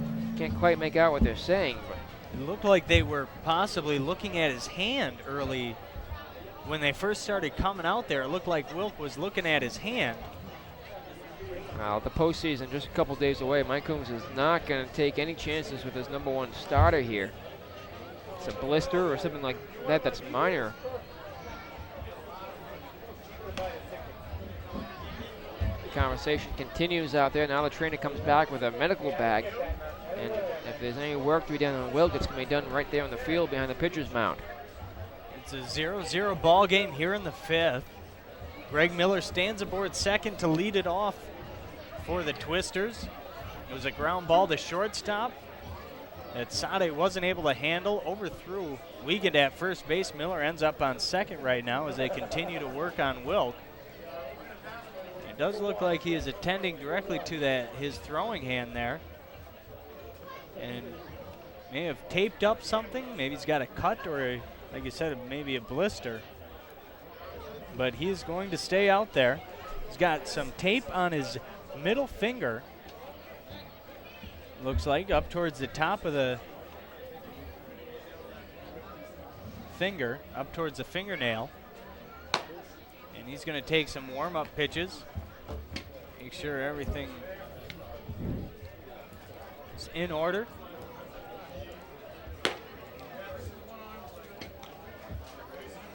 And of course, Torrington now, besides all these, this little minor problem with Wilk, Torrington has the first runner at second for the night, for the game, here in the fifth. And again, the way these ball games have gone, one run can mean a lot. As again, we're here 0-0 heading into the fifth inning. We've seen the past games, they've been all low scoring. Newport won a 1-0 ball game. Torrington won a 2-1 ball game last time these two teams met. Oh, here comes the trainer back out again here. And that's actually going to do it for Adam Wilk. Yeah, that was enough for Adam Wilk. He couldn't, not going to be able to continue to go there. And it looks like they probably just really don't want to take a chance on anything getting worse. And it looks like Steven Peterson is going to be the choice for Coombs. So Peterson comes in, he'll get all the time he needs to warm up. We'll take a break here on the NECBL Broadcast Network. Come back and tell you about the new pitcher next. A pitching change coming in this game from Cardines Field with the score tied at 0 apiece here in the fifth inning. Back in a moment on the NECBL Newport Gulls Broadcast Network.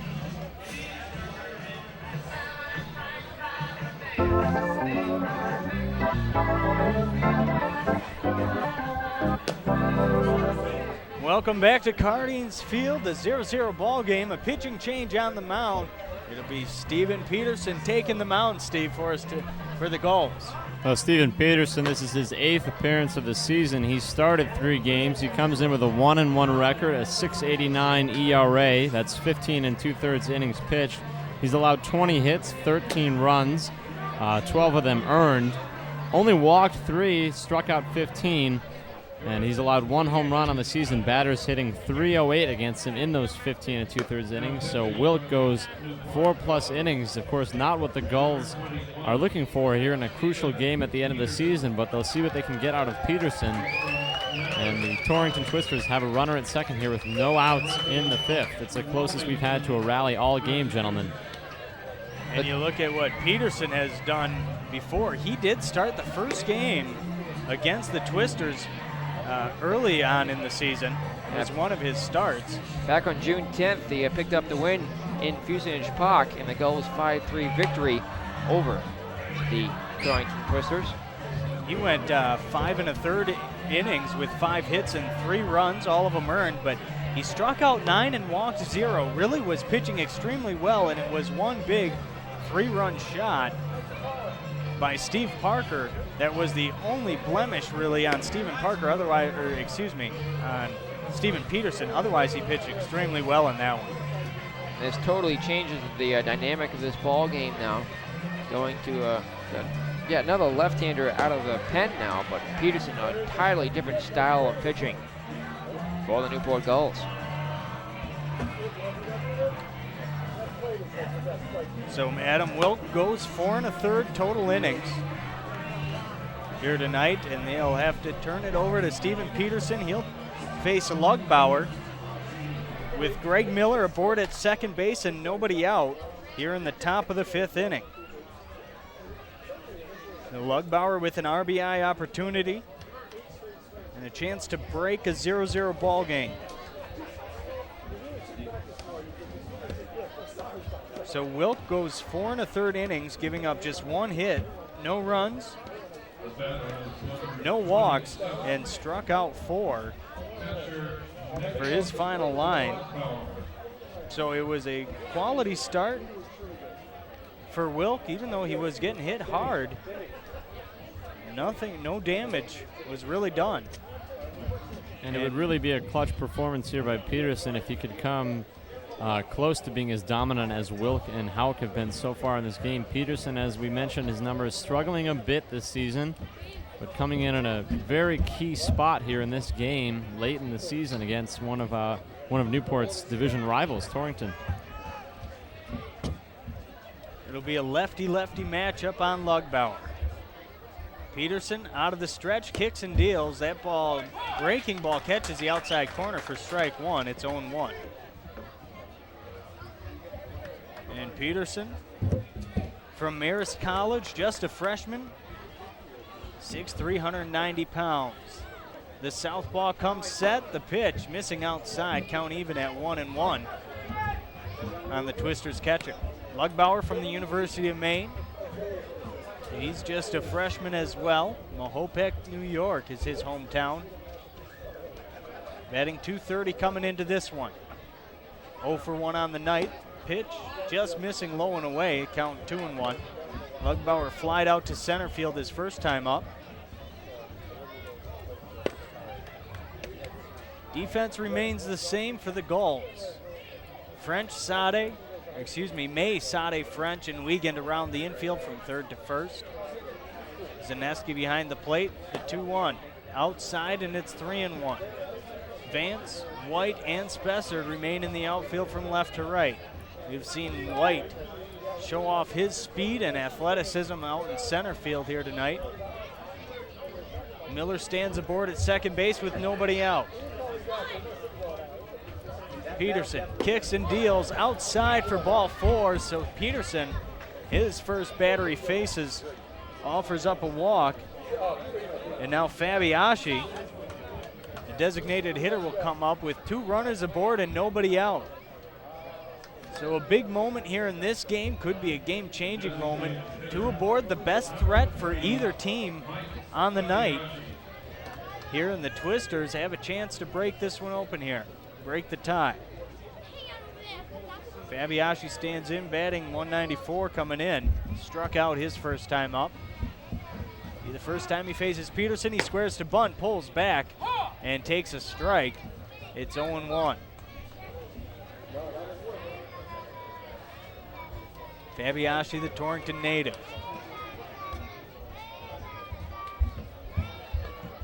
Peterson stands on the mound, comes set. Fabiashi squares to bunt again, gets this one down, but fouls it back. And it's 0-2 on Fabiashi. So Fabiashi unable to get down the bunt and move the runners across. And we'll see if they continue to bunt and see how costly that could have been. Greg Miller stands at second, Mickey Lugbauer at first. Wiegand comes in on the grass at first base, not holding Lugbauer on. Peterson out of the stretch. The 0-2. Fabiashi going to bunt again. This one poked down the first base line. That one's going to stay fair. Zaneski's got to pick it up and throw it. He's got him at first base, but Fabiashi gets the job done. He moves up. Miller and Lugbauer both move up 90 feet, and the Twisters have runners at second and third with just one out, and Lee Bujakowski stepping up. And that's always a risk, of course, bunting with an 0-2 count. He was able to get that one down, though, and, of course, move the runners along. So a little bit of a rally here. No runs scored yet, but 2 runners in scoring position for Bujakowski standing in now. Now Bujakowski, another left-hander, so it'll be a lefty-lefty matchup again. Peterson kicks and deals, swing and a miss. A big cut from Bujakowski. It's 0-1. I still like the idea from Hunt to go lay down the bunt with Fabiashi, though. With the 0-2 count, you can expect a breaking ball generally because they're not going to expect you to lay down the bunt. And that is the easiest pitch to lay down. The fastball is the toughest. Pitch is in there for a strike, and it's 0-2 on Bujakowski. Bujakowski from James Madison University as well. 1 of 4 James Madison products on the ball club. Hauk, Bujakowski, and Fabiashi, all from James Madison, are playing tonight. Kyle Hoffman, also from James Madison. That one misses outside, and it's 1-2. Hoffman has been a good starter here for the Twisters this year. Also from James Madison. Bujakowski back in. Peterson kicks and deals. This one lifted.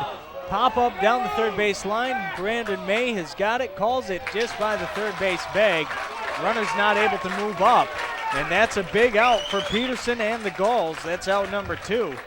Absolutely huge in a ball game tied at nothing apiece. Any little hit into the outfield can get that go-ahead run home. And the way things have been going, that might be all the only run you see today. Every run crucial in a game like this. To get that second out, absolutely imperative. And Peterson gets it done by inducing the pop-up to Bujakowski there. Peterson getting a fastball really that ran in on Bujakowski there. It jammed him. First pitch to Cherry is in there for a strike, a fastball over the heart of the plate. It's 0-1. Cherry, last chance here for the Twisters. In the 5th inning, 2 are away, looking to not let this inning go to waste. The 0-1 pitch held up, but now the ball gets through the legs, and Greg Miller comes home. He's going to score easily without a throw. Zaneski got through the legs of Zaneski, and it's 1-0. The Twisters jump out on top. He charges a wild pitch to Steven Peterson. It'll be just his second wild pitch of the season. Again, 1-0 Twisters. Not the way you want that go-ahead run to score. And a goal again. The Gulls' defense has cost them a run here. It was an error that got Miller aboard first, and then the throw got him all the way to second. And now the wild pitch. This pitch roped right at Brandon May through his legs, and that's going to bring in another run. Mickey Lugbauer scores easily. Vance gets it back in, and Will Cherry has a single. An RBI single for Will Cherry. Cherry picks up his 9th run batted in of the season. That was just lined right through the legs of May. We'll see if it was a hard shot right at May. We'll see if they mark that an error or a single.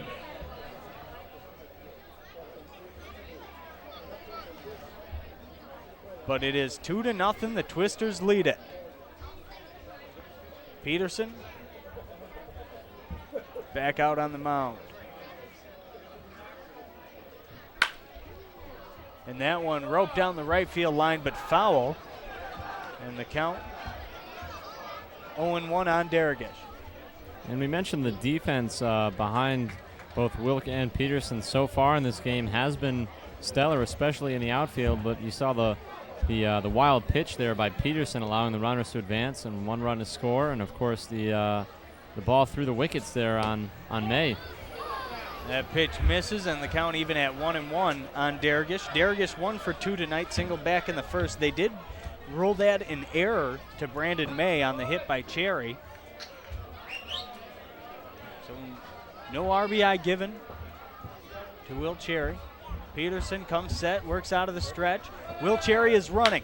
Dargish grounds one right at May. May up with it over to first and in time, and that'll end the inning. But the Torrington Twisters come up with 2 big runs, both of them unearned, and they lead it 2-0.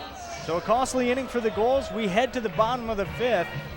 The Gulls are coming up, trailing by 2 now. You're listening to Team Line Sports, the NECBL's broadcasting network.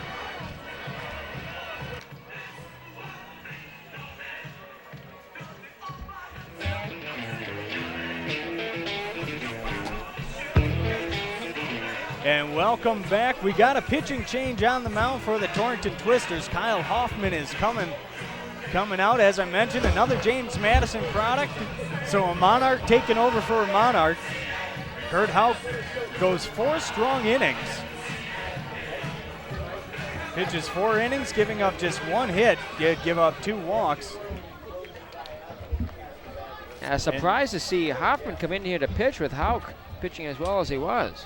This is a situation where Hunt is looking to set up for the playoffs right now, get some time for Hoffman, but it is imperative that this team is healthy and ready to go come playoff time. Gary Nowakowski will not be ready at the beginning of the playoffs for the Twisters. Therefore, this is a move, I think, by Hunt in preparation for the playoffs. So Houck just going for a couple innings here for Hoffman as well.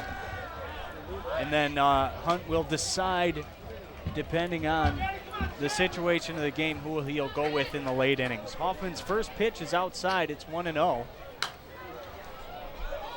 On Iannetta. Iannetta fouls that one back, and the count even at 1-1. So Iannetta, Jonathan White, and Zach Zaneski will come to the plate here in the 5th to face Kyle Hoffman. Hoffman stands in, has been outstanding all season long. 8 appearances, 6 of them starts. The breaking ball just missing outside. It's 2-1. Hoffman has a 2.57 ERA, has thrown 42 innings, 40 hits, 13 runs, 12 of them earned. Struck out 30 and walked 16, and that ball is hit into center field. That one just gets by the glove of Chris Kleps for a base hit. And the leadoff runner is on for the Newport Gulls here in the 5th. I'll leave it to 2006 and returning here for 2007 goal, Matt Iannetta. Get a rally started for Newport here. They need it now, down by 2 runs. A couple more base runners what we need here against Hoffman, again, just entering the game. And Hoffman now will face Jonathan White. Jonathan White has been a thorn in the Twisters' side this season. He has been hitting the ball as well as anybody against the Twisters. And he has played great defense as well as he looks to bunt, but he fouls it off. Count is 0-1.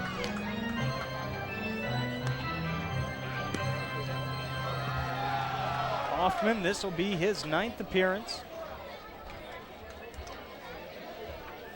Hoffman had one of his worst outings against these Newport Gulls back on June 29th here at Cardines Field. Jonathan White squares again. Ball is put down. Parker has it, throws to first, and they get one. Iannetta moves up to second, excuse me.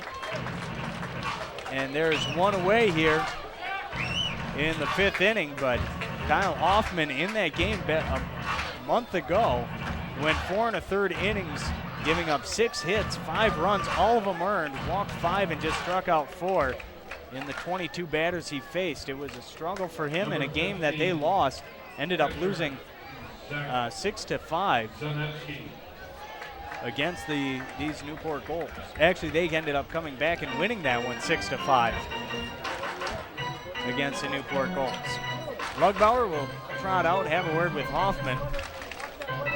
1 away, 1 on here in the bottom of the 5th. A 2-0 ball game. The Twisters lead it.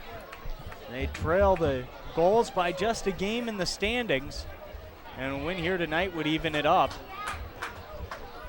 Here as we head down the last couple days of the season, Hoffman's pitch just missing outside. Count 1-0. Saxoneski batting .389 this season with runners in the scoring position. And an RBI opportunity here for him. The 1-0 pitch from Hoffman. Pitch swung on and missed. A big cut by Zaneski, and we're even at 1-1. Hoffman, a sinker ball pitcher.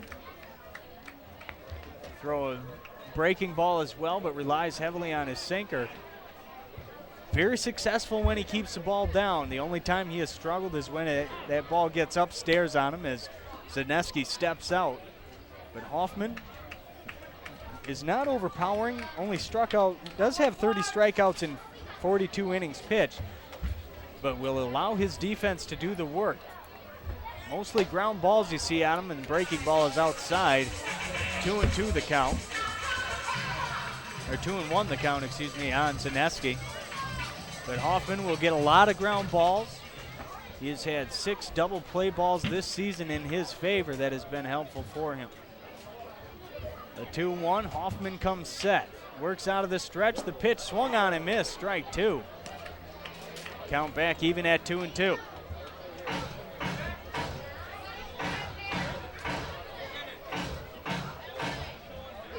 Spessard set to follow. There's one away here in the bottom of the 5th inning. Gulls have a runner at second, that's Iannetta. He's got his lead. Hoffman kicks and deals outside, and the count runs full. Zaneski also has the ability to earn a lot of walks in limited playing time. He's already had 10 walks this season. Zaneski from University of Rhode Island. Hometown over in Waterford, Connecticut. 3-2, the turn and throw to second. Iannetta back in time. Dives back in. Kleps came charging from behind him towards second base. Hoffman turning through, but Iannetta back in plenty of time. 2-0, the Twisters lead it. Bottom of 5, the 3-2 pitch grounded towards into right field. That's going to be a base hit. And there's going to be runners at first and third. Iannetta holds up as that ball in very short right field. No chance to send it home. But a base hit moves that run 90 feet closer. Runners at first and third with one away, and Jerry Spessard coming to the plate. Spessard coming into the game, a 165 batting average. 8 runs batted in, 3 doubles in the season. A walk his last time. Now the Newport Gulls with runners at the corners trying to rally down 2-0.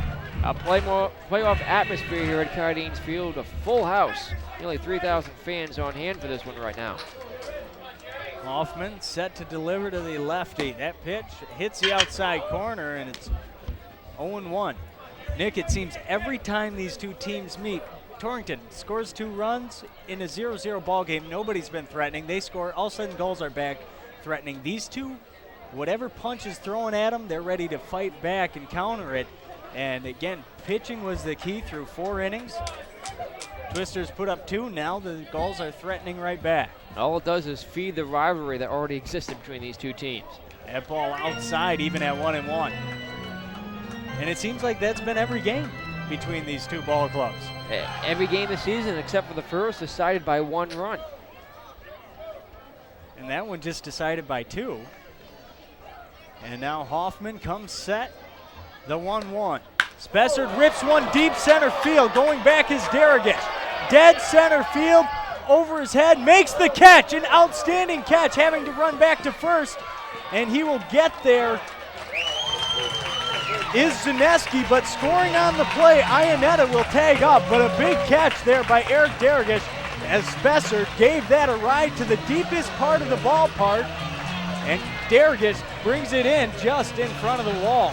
Anywhere else at Cardines Field, that's a home run, folks, but out there by the 395-foot marker in straightaway center. Darraghish just charged out there and brought that one in. That's actually inside the park home run territory. A lot of balls that can bounce around in the triangle. Instead, it's just one run for the Newport Gulls, who now have the tying run on at first base. And who's up, folks? Matt Vance. And Hoffman checked over at third to make sure he tagged up. They say he did. So 2 away for Matt Vance. The runner at first is Zaneski. The Gulls have cut the lead to 1, and Vance takes a strike on the outside corner. It's 0-1. Spencer picks up his 9th RBI of the season with the sac fly. Vance 0 for 2 tonight, struck out and fly to left. The 0-1 from Hoffman, a breaking ball, a beauty from Hoffman. It's 0-2. And he caught Vance off guard. It was a nice one from Hoffman. He did leave it upstairs, but one that I don't think Vance was ready for. And it's 0-2. Vance stands back in, fouls off the breaking ball, hangs in there, just caught a piece of it. And that caught a piece of the home plate umpire, Robert Panza, there, it seems like. Sorry, Luke. That's all right. It looked like it did on that one. May have even caught a piece of Lugbauer, too, as it went back. But 0-2 the count. Vance has been held in check by the Torrington Twisters this season. 2 for 17 coming into this one. He's 0 for 2 tonight. But Vance still a dangerous at-bat, and if you remember, Nick, I think you should remember this one, just about had a walk-off home run here before we went to extra innings. Swung on and missed, strike 3. Matt Vance goes down swinging. And really an ugly swing there. Should have never been chasing that one way outside, but that'll end the inning. But the Gulls do cut the deficit to just 1. It's 2-1 here at Cardines Field. We head to the 6th. Twisters lead it 2-1. You're listening to and watching Team Line Sports, the NECBL's broadcasting network.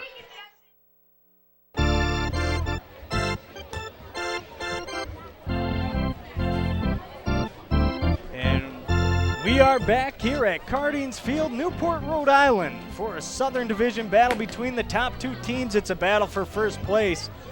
The Twisters lead it 2-1 over the Newport Gulls right now, heading into the 6th inning. My name is Luke Hutchinson. Along with me, Nick Lima and Steve Iwanski, the voice of the Newport Gulls. Steve Parker will lead it off here. We've seen a good one here tonight so far, and just like we've seen all the rest of these matchups, it's 3-2. The Twisters lead the series in the 5 games they've played so far. Peterson back out on the mound, set, delivers. That one gets away from him upstairs, way upstairs, and it's 0-1, or excuse me, 1-0 on Parker. Parker is lined hard to shortstop and struck out. Peterson kicks and deals. That ball upstairs, and it's 2-0. Peterson having to take over for Adam Wilk. Adam Wilk left back in the 5th inning with what appeared to be maybe a cut or a blister on his hand. They tried taping it. It's cut on and missed. Strike 1. It's 2-1 on Parker. They tried taping up his hand, but Wilk not able to go. He ended up going 4 1/3 innings. Peterson out of the windup, delivers upstairs, and it's 3-1.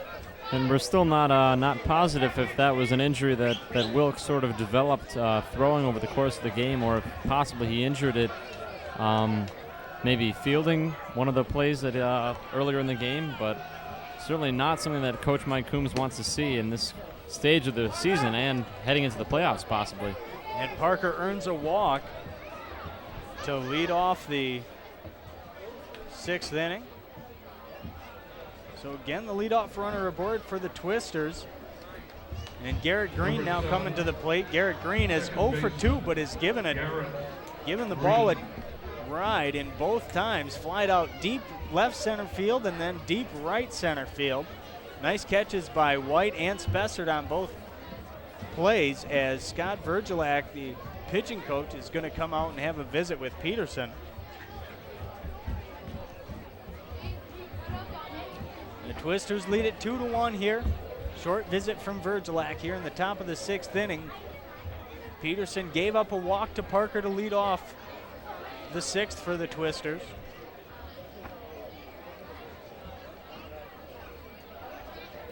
Comfortable summer evening here at Cardines Field.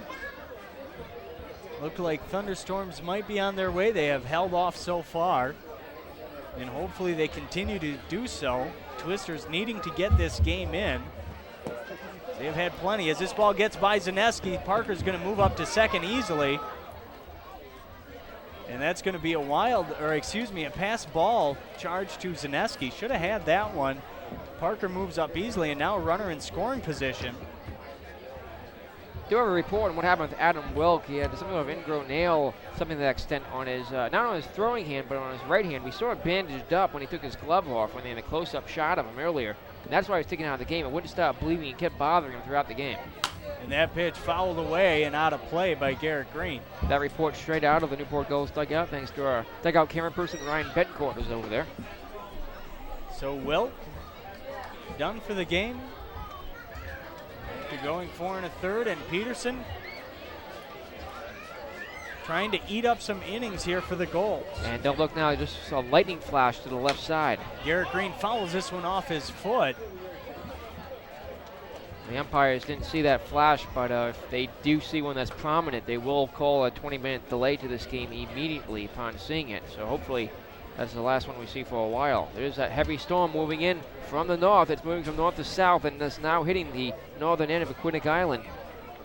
We are hoping that stays away. And the 1-1 pitch swung on and missed. Strike 3, actually. It was 0-2 on Green. And Green goes down on strikes, and there's one away. So Peterson with a big strikeout there. And that'll bring up Chris Kleps. Kleps is 0 for 2 on the night. But another big strikeout here for Peterson, and he had gotten a big second out just an inning ago, and then it was a wild pitch. He got Bujakowski to pop out. And it looked like they could have had a chance to get out of the inning, and then a wild pitch allowed Miller to score. Now Klepp stands in. The first offering is outside. 1-0 on the Twisters shortstop.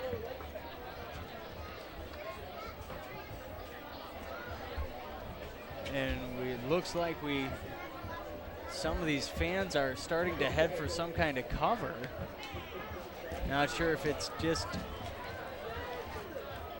because of the possibility of it coming, and it's checked down to throw to second.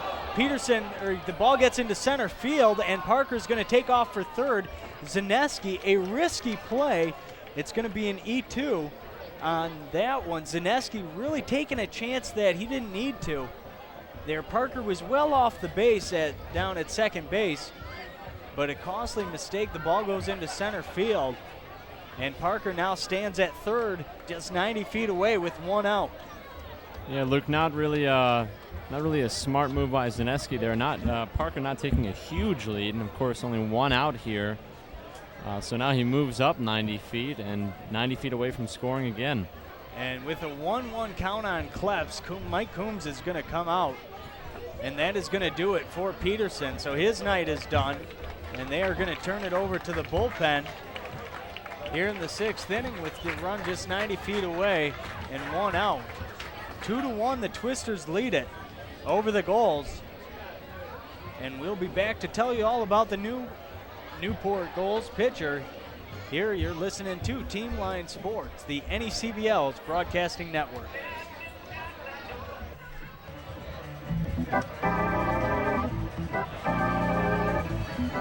Back here now at Cardines Field, as you can see if you're watching the live Team Line video feed, there is no one out in the field, folks. That's because a lightning delay has been called here at Cardines Field. We're under a lightning delay at 8:20 p.m., so the next time we can resume play would, at the earliest, be 8:40, perhaps even later, as a heavy, heavy thunderstorm moves from north to south, is now hitting the northern end of Aquidneck Island, Newport at the south of Aquidneck Island. So here in this ball game, before the new pitcher for the Newport Gulls, Jamie DeGidio, can take the mound and finish his warm-up tosses, the umpire crew, Bob Hanser and Vincent Zabelli, pulls everybody off the field, and with a 1-1 count, one out on Greg Miller, and the Twisters, on Chris Kleps, I should say, and the Twisters threatening here with a couple of runners on. And a 2-1 lead in this ball game. The game suspended due to lightning and the fans beginning to pile out here as an impending heavy thunderstorm approaches. Again, we could be back underway in 18 minutes. We could be back underway in 40 minutes. We don't know. The official league rule, I believe, is from each flash, it's supposed to be 20 minutes. We had a lightning delay up in the Fuselage Park a couple days ago as the Gulls faced the Twisters, and there's just another big lightning bolt off to the northwest. So, as I know it, I believe it's 20 minutes from the last flash. You have to wait 20 minutes. And I don't know about you guys, but there's nothing more exciting to me than a game of baseball in a lightning storm. So I don't know what the problem is here. The grounds crew coming out now to top the pitcher's mound. They'll put a top behind over home plate as well, more than likely. There is no top to cover the entire field here at Cardines Field, so we can only hope that whatever rain showers may be coming with this thunderstorm to our north, they are not substantial enough to cover the field. It would be an official game at this point in the 6th inning, and it would be unfortunate for the Newport Gulls if they don't get this one going again. Just down by 1 run here in the 6th inning, and we've seen so many one-run ball games this season. It can go either way. There's still a lot of baseball yet to be played, but again, folks, under a lightning delay right here at Cardines Field on the NECBL Broadcast Network. We will be back in a moment.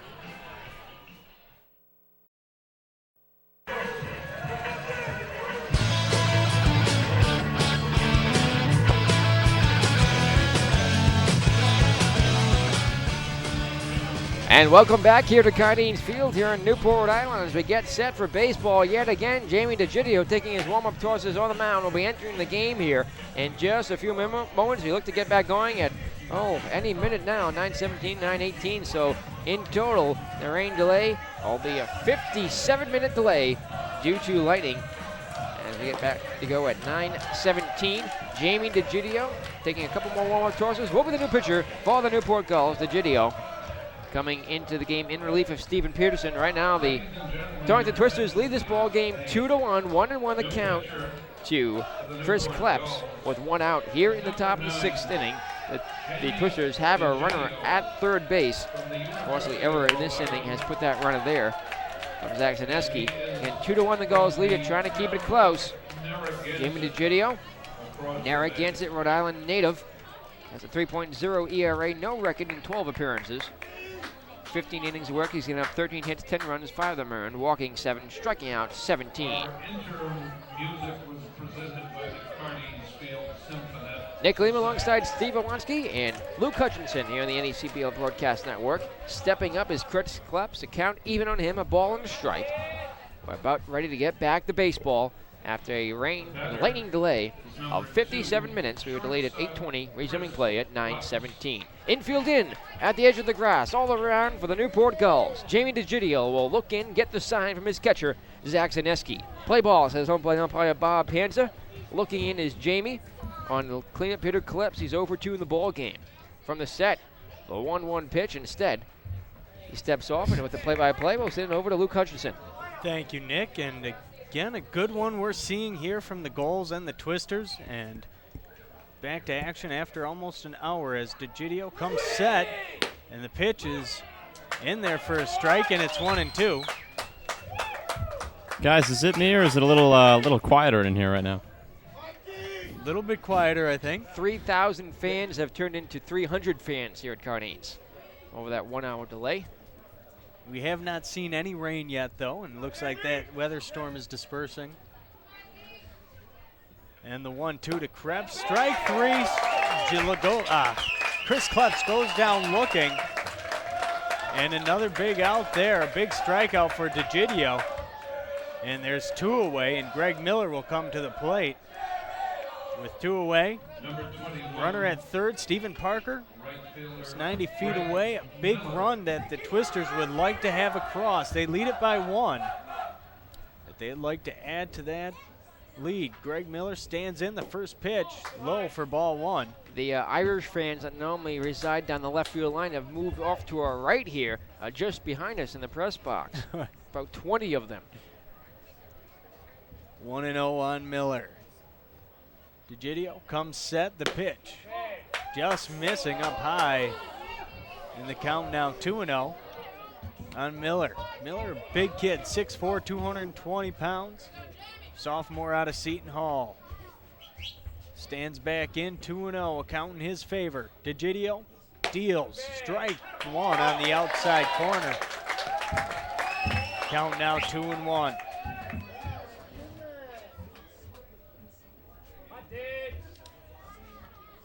Twisters leading by one, looking to extend it. The pitch, 2-1. This one hit into right field. There's a base hit, and the Twisters lead it 3-1. A nice job of hitting by Greg Miller. Takes a fastball over the outside corner of the plate and swings and knocks that one into right field. He goes with the pitch. A nice job of hitting by Greg Miller. So Parker scores. The run will be charged to Peterson. Miller picks up his 8th run batted in the season. Once again, the Gulls have a 2-run deficit. That'll bring up Mickey Lugbauer now with Miller at first, 2 out here in the bottom of the 6th inning. That will actually close the line on Peterson. First pitch inside corner, nice fastball from DeGidio, and it's 0-1 on Lugbauer. DeGidio coming out of that break with guns blazing there, trying to groove some fastballs by Greg Miller. Of course, he just laced that one into right field for a base hit and an RBI, but DeGidio coming right back at Lugbauer with a couple fastballs here already. And that last one gets by Lugbauer. Lugbauer swings through it, and it's 0-2. 0-2 on the Twisters catcher. Check over on first on Miller. He's back in diving. Lugbauer 0 for 1 tonight, reached on a walk and scored back in the 5th inning. Stands back in 0-2. Strike 3 inside corner. Lugbauer sits down looking, and that'll end the Twisters' 6th. Between Peterson and DeGidio, they strike out the side, but a walk and a base hit comes back to hurt them. And the Twisters put one on the board. We head to the bottom of the 6th. Twisters lead at 3-1. You're listening to Team Line Sports, the NECBL's broadcasting network.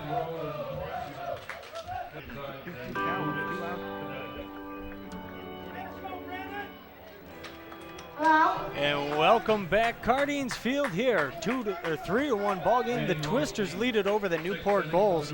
My name is Luke Hutchinson. Along with me, Nick Lima and Steve Iwanski.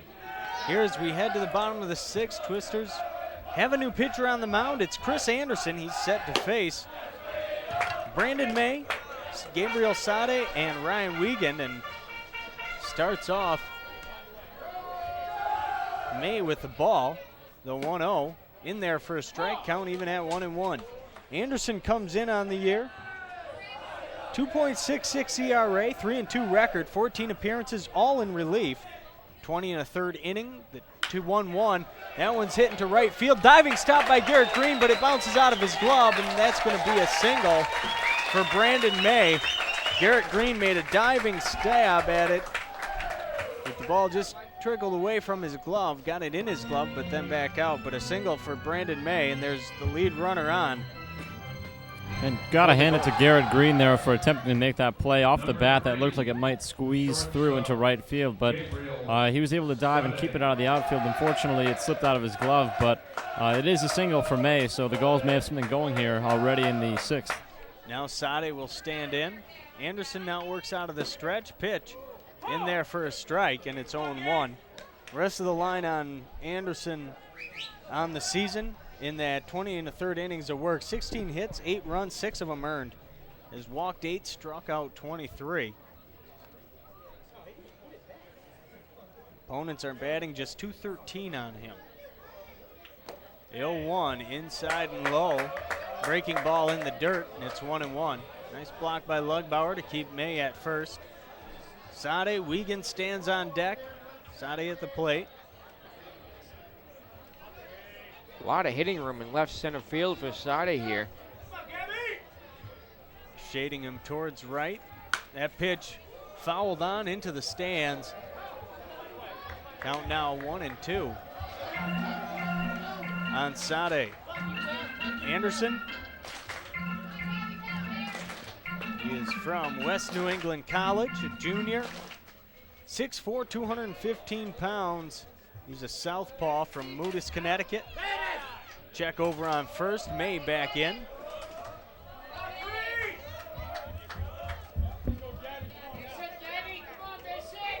Count is 1-2 on Sade. Gulls looking to produce a run here. That pitch in the dirt. Sade checks his swing, and the count even at 2 apiece.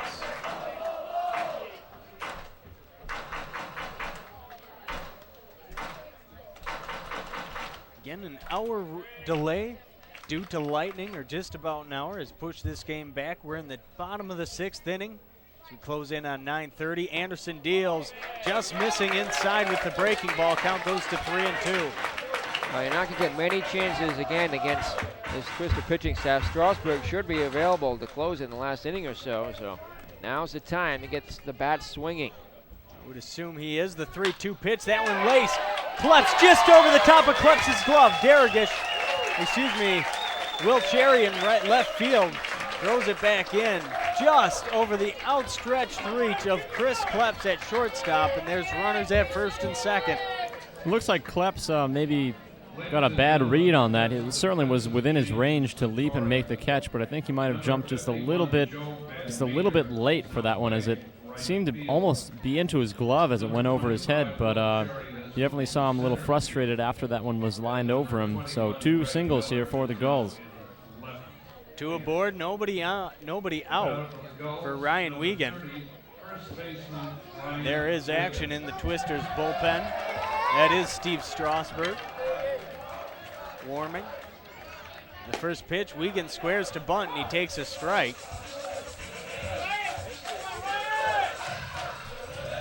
Maybe trying to get the runners into scoring position. The infield behind Anderson. Parker's at third. Kleps, Green, and Bujakowski around the infield. The 0-1 tries to lay down the bunt, fouls it straight back, and it's 0-2. Wiegand, one of the top contact hitters in the league. Now in an 0-2 count. 2 on, nobody out. Twisters lead it by 2. Gulls trying to get back in it. Cut on and fouled back to the screen. Count remains 0-2. Curveball that time from Anderson. It came up and outside the zone on him. One that Anderson kind of left upstairs there, but far enough upstairs Wiegand couldn't, fouled it straight back. The 0-2, cut on, fouled back to the screen again. It'll stay 0-2. Wiegand at the plate, May at second base. Gabriel Sade at first base, nobody out. Lefty-lefty matchup here. Chris Anderson against Ryan Wiegand. Anderson took over here in the 6th after the delay. That ball fouled back, and again, we are stuck at 0-2. So Wiegand putting up a good fight here. Seen 5 straight strikes from Anderson. Well, that's why he's earned the cleanup spot in that lineup. Again, just his ability to foul pitches off and consistently make contact. Almost never strikes out, as we mentioned earlier, 9 strikeouts on the season.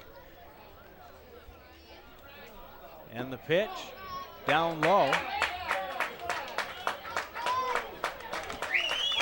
We do have a defensive change, actually.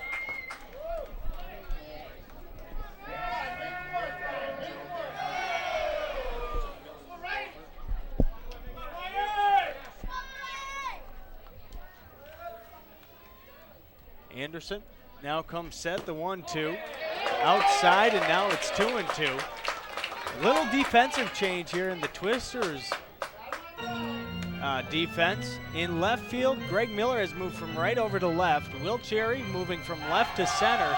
And Joe Van Meter has taken over in right field. Eric Dergish, his night is done. 2-2, 2 aboard, nobody out. Checks his swing, it's ball 3, and the ball gets by Lugbauer. Runners will move up. There'll be a wild pitch charged to Anderson. That puts the tying runners in scoring position for Newport. That looked like a pretty good pitch to me. I thought that ball was fairly well. Wiegand was able to check his swing. But the count goes to 3-2. The runners move up. So second and third and nobody out. Anderson could use a strikeout here. He's got one of the toughest opponents to do it against. 3-2. Anderson comes set, delivers, just missing off the outside corner. And the bases are loaded with nobody out. Brad French comes to the plate. Give a lot of credit to Ryan Wiegand in that at bat. He started off with that pull back on a bunt, took for strike one, then bunted a foul down 0-2. He fouled 4 or 5 pitches off, and then saw the next 3 outside the strike zone. A beautiful at bat for Ryan Wiegand, who picks up his 20th walk of the season. Now Tom Spirito is going to come out, have a chat with Chris Anderson. Try and settle things down here. It was a 3-1 lead to start the inning. It still remains 3-1, but now the bases are loaded for the Newport Gulls, and nobody is out. Steve Strasburg continues to warm in the Twisters bullpen. This game, a lot at stake. First place on the line. The Twisters come in just a game back. A win here ties them atop the Southern Division, but puts them in the tiebreaker lead as they would take the division 4-2 if they were to win this one. Anderson now set to deal with French. Anderson comes set, has a sign from Lugbauer, strike over the heart of the plate, keeps it down by the knees, and it's 0-1 on French. Bases loaded, nobody out. The Newport Gulls have to get a couple of runs across here. French is grounded into a double play and grounded into a fielder's choice, which ended the inning back in the 4th. Bases loaded, the pitch. This is a fly ball lifted down the right field line. Cherry Van Meter gives chase and drops it in fair territory. Misplayed it. They run it back in. Runners will just advance by 1, but a run comes across and still nobody out. A huge mistake and a huge error from Joe Van Meter down the right field line. Well, we've seen errors hurt the Newport Gulls in every game of this series, but finally an error comes back to haunt the Torrington Twisters. A lazy fly ball up the foul line, about 40 feet up the line. It just bounced off of Van Meter's glove, allowed the run to score, and with the bases loaded, still nobody out. The Gulls have their best opportunity of the night to jump back into this ball game, or maybe even take the lead. Well, guys, that shouldn't have even happened at all. See the Torrington working out of a that jam pitch here. Is driven down the right field line. Van Meter gives chase again, makes a sliding catch on this one, and the throw coming home up the line, just missing. The run will score as well. Sade comes across the plate, and the game is tied up, but a nice catch by Van Meter. It'll be a sac fly for Ionetta. Well, that's a couple of the most bizarre things I've seen so far in this game. It seems like that's a situation of Van Meter being darned if he does and darned if he doesn't. He missed that essential play right there in right field after coming in for Deragish there, replacing Miller in right field actually, and coming over. That first one was a play he kind of had to make, and he dropped it, run scored, and then of course tagging up on the second play on the catch he did make. So tie score. Now Jonathan White stands in. The left-hander looks at a strike, and it's 0-1 on White. So there's finally one away. Runners are at first and second, and this ball game is tied up at 3. So Van Meter dropped the easy one, made the nice sliding catch. There's a swing and a miss, strike 2, and it's 0-2 quickly on Jonathan White. White 0 for 1, had a sacrifice bunt back in the 5th, and grounded out to first. Anderson ahead of him, 0-2. Checks his swing, they check out at second base. They say he didn't go around. Count goes to 1-2. White from Vanderbilt University. Just a junior. The pitch, that one grounded. Kleps at second, pitch for one, the turn, and they don't get White at first. They get one out at second base. They tried to turn two, and White with too much speed gets down the line quickly and beats out the throw. Keeps the inning alive for the Newport Gulls. I'll give a lot of credit to Jonathan White. He charged hard down that line, and he just beat that by a step. Very close play at first, but it looked like White did beat it out. And there's two away. Runners are aboard at first and third here in a 3-3 ball game. So a big inning number 15 for the Gulls so far. Zach Zaneski, as you mentioned earlier, batting .389 coming into the game with runners in scoring position. Had that single his last time. So Zaneski stands in. RBI opportunity again. And he takes a strike for ball one.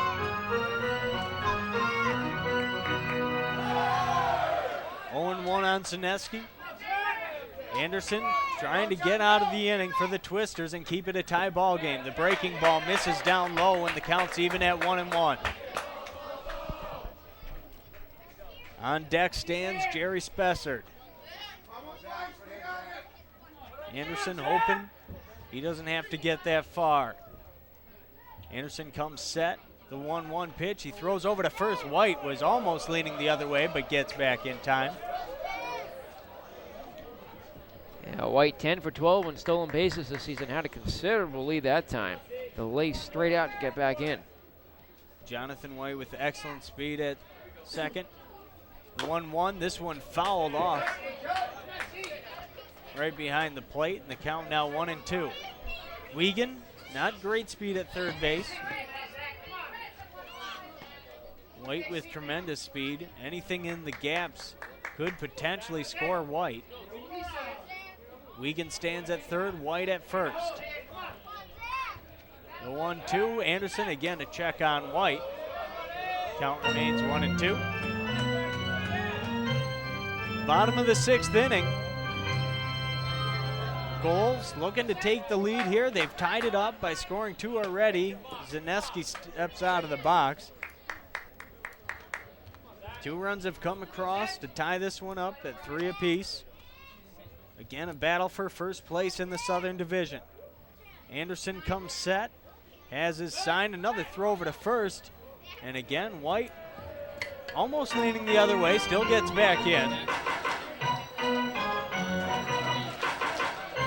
Anderson occupied, right now very preoccupied with Jonathan White at first base. Jonathan White gets his lead. The pitch, breaking ball, strike 3, that ends the inning. A beautiful breaking ball from Anderson, but the damage has been done. 2 singles to start it off, and the damage got done. Van Meter's drop in right field was big, but 2 runs come across to tie it up. 3 apiece. We're heading to the 7th inning, and we're going to turn it to Nick Lima here over the middle of this inning.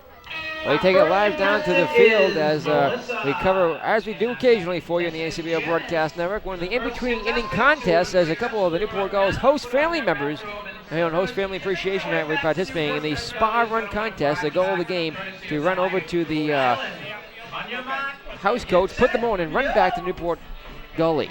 And they're off the head of the souvenir shop, as well as Gulls team photographer running back towards Gully, and just barely winning is Janice Sullivan, competing with Melissa Paver of the Newport Gulls. That's the Newport Gulls in-between innings contest as we bring them to you occasionally on the NECBO Broadcast Network. Back with baseball action in a few moments.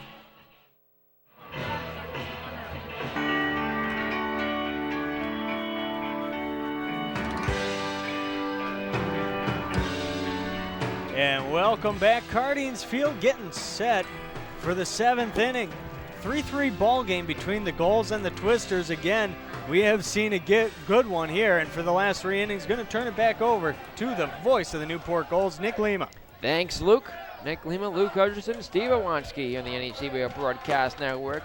And this game living up to its reputation, living up to all the hype The rivalry continues here tonight between the Gulls and the Twisters. It's been going on for years now between these two teams as they've battled in the regular season, battled in the postseason time and time again. And here tonight, we're tied at 3, going to the 7th for the Torrington Twisters. The bottom of the order is up. Mike Fabiasci, Lee Bujakowski, Lee, and Will Cherry.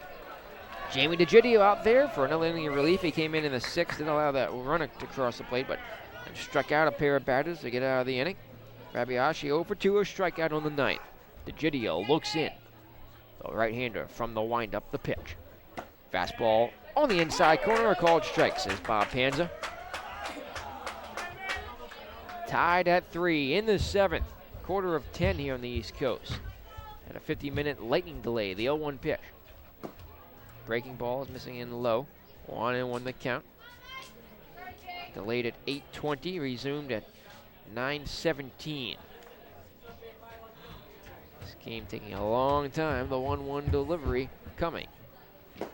Curveball on the outside corner, actually on the inside corner to Fabiasci, and DeGidio ahead of him, a ball and 2 strikes. Jamie has been one of the most reliable, dependable relievers out of the bullpen for the Newport Gulls.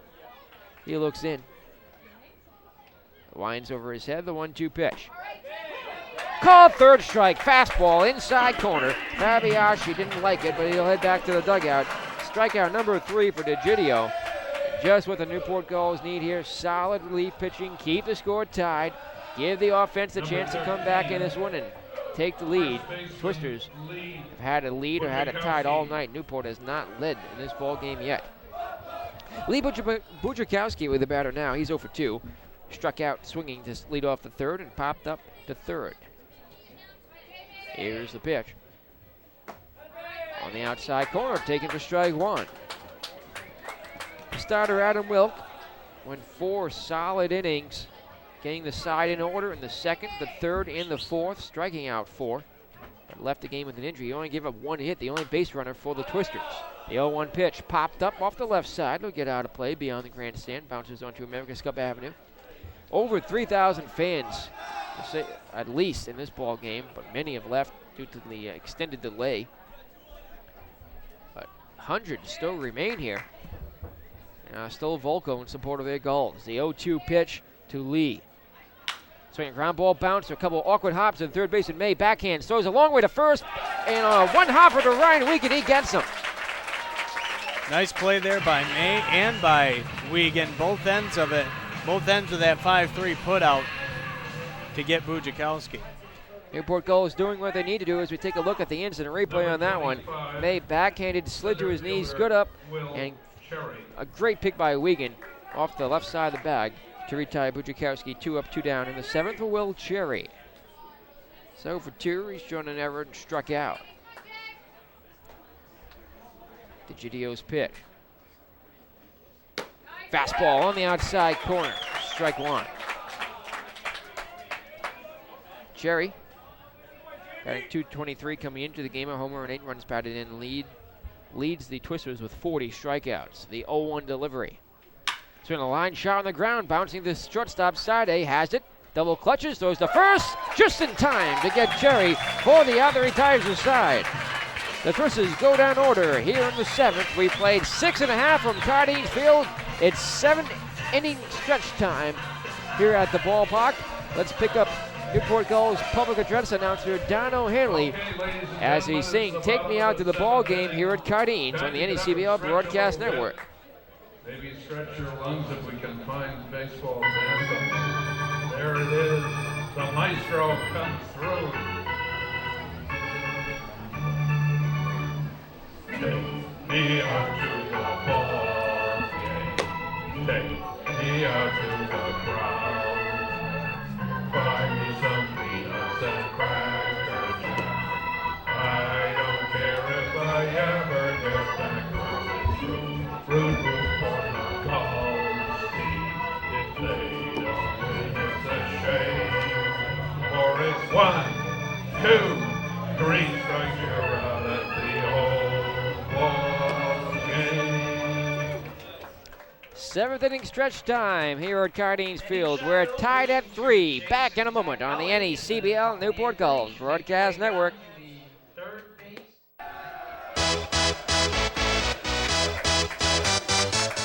Back here at Cardines Field, we go to the home half of the 7th, tied at 3. Jerry Spessard swings in the first pitch, hits it foul off to the left side, and now to play. It's still Chris Anderson out there for the Torrington Twisters. Some costly error by Joe Van Meter in the 6th. Allowed the Gulls to get back into this one. The 0-1 swung on and missed. Blew a fastball by him on the outside corner. Nothing into the count on Spessard, who's yet to have an official plate appearance today. He walked and had that sacrifice fly to center field. Missed his first home run of the season. The 0-2 pitch, swinging a foul off the left side. Hit that ball in the 5th to the deepest part of the ballpark by the 395-foot marker in straightaway center. It was caught out there by Eric Derrigish and allowed a run to score. Anywhere else, that would have been a home run. The 0-2 pitch. Swing a foul, tip towards the backstop. Spessard just does stay alive. He'll be fouled by Matt Vance and Brandon May. Top of the order due up next here for the Gulls in the 7th inning. Tied at 3. Chris Anderson, who came on in relief in the 6th, throws the pitch outside. 1-2 the count. This game has had everything. Well, the only thing missing is blood-spilling, bone-busting, bench-clearing brawl. The 1-2 pitch is swung on and missed for strike 3. Spencer goes down by way of the K. Oh no, it's the rivalry between these two teams. The Gulls almost had a bench, actually did have a bench-clearing brawl that was, saw both bullpens empty against the Holyoke Giants in Holyoke, Massachusetts a couple weeks ago in their 10-inning 2-1 loss there. Well, it seems like no matter what game these two teams have been in, nobody is able to pull away really from the other one, and it's always being finished towards the end. Breaking balls on the inside corner for strike one to Matt Vance, who hasn't fared well at the plate tonight. 0 for 3, 2 strikeouts and a fly out to left. Has 5 home runs in the season, 29 runs batted in. The 0-1. Fastball on the inside corner. Vance falls behind 0-2. Vance kind of guy that can give the Newport Gulls a lead with one swing of the at-bat. Chris Anderson looks in. For their windup, the left-hander's 0-2 pitch. Swinging a little flare back towards us. Currens back onto the field, a foul ball. Vance stays alive. Vance just about did that in the bottom of the 9th last time we were here in Newport, and just about ended it, but we ended up going to extra innings. Torrington was able to pull that one out, but Vance just about ended that one in the 9th. Back on June 29th. The 0-2 pitch. Ball one is inside, just missed. That ball missed being fair by inches not off much. the foul ball. It was gone. It cleared the 28-foot fence. Easy. There's no doubt it was gone. 1-2, swinging a ground ball, chopping foul, fielded on a hop. A misplay by Gulls third base coach Scott Virgilak. Do you charge him an error? Yes, it'll be an E25. E25. One out, base is empty. Tied at 3 here in the 7th, the most-win ball game for both teams. First place in the NACBL South on the line. The 1-2 pitch, breaking ball inside, 2-2 the count. Talking a long time in this one. Started at 6:44, 6:45. We're at 9:50 now. 2-2 pitch. Breaking ball, called third strike on the inside corner. Vance goes down by way of the strikeout for the 3rd time tonight. That's the 3rd strikeout for Anderson. 2 up, 2 down here in the 7th. So Anderson matching the Gidio, keeping it scoreless. Now Anderson there this inning, much better. The first 2 guys, Spessard and Vance, going down on strikeouts. Last inning, he had gotten 2 strikes on a handful of hitters, but wasn't able to finish them off this time, and that cost him last inning. This inning, he's getting that 3rd strike. Here's Brandon May. It's 1 for 3. Swings in the first pitch as a liner up the right field line, but it's going to get foul over the warehouse behind it. Way out of play. May bounced out to the pitcher, struck out, and singled. On 5 hits on the night for the Gulls. The 0-1. Breaking ball swung on the ground, fisted towards the third baseman, charges hard, pocket throws in time. Good play. 5-3. May is retired. The side goes down in order here in the 7th. We played 7 complete, still tied at 3 as we continue on the NECBL Newport Gulls Broadcast Network. Back with more playoff atmosphere action.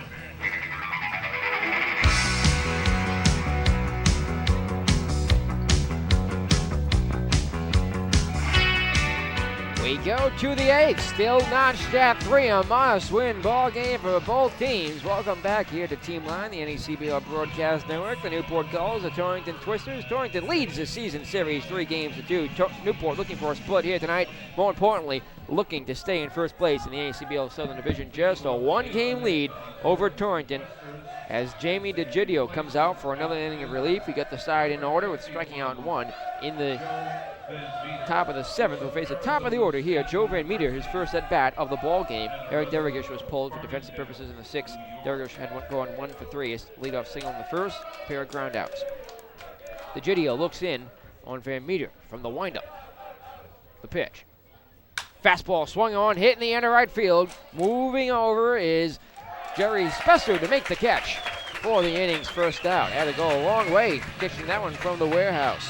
And that's kind of ironic, seeing as Van Meter on the first pitch flew out and in right field had to make a play exactly like the one Van Meter had to make over near the line, over near the warehouse there. Yeah, that one a little bit deeper that time. Spencer had to come over and make this similar style of catch, a little basket catch off the end of the glove. Steve Parker will bat here. He's 0 for 2, lined out to short, struck out looking and walked. The pitch. Fastball misses away, 1-0. Parker then Green. Due up here in the 8th. Bases are empty. 1 out for the Twisters. Batting against Jamie DeGidio.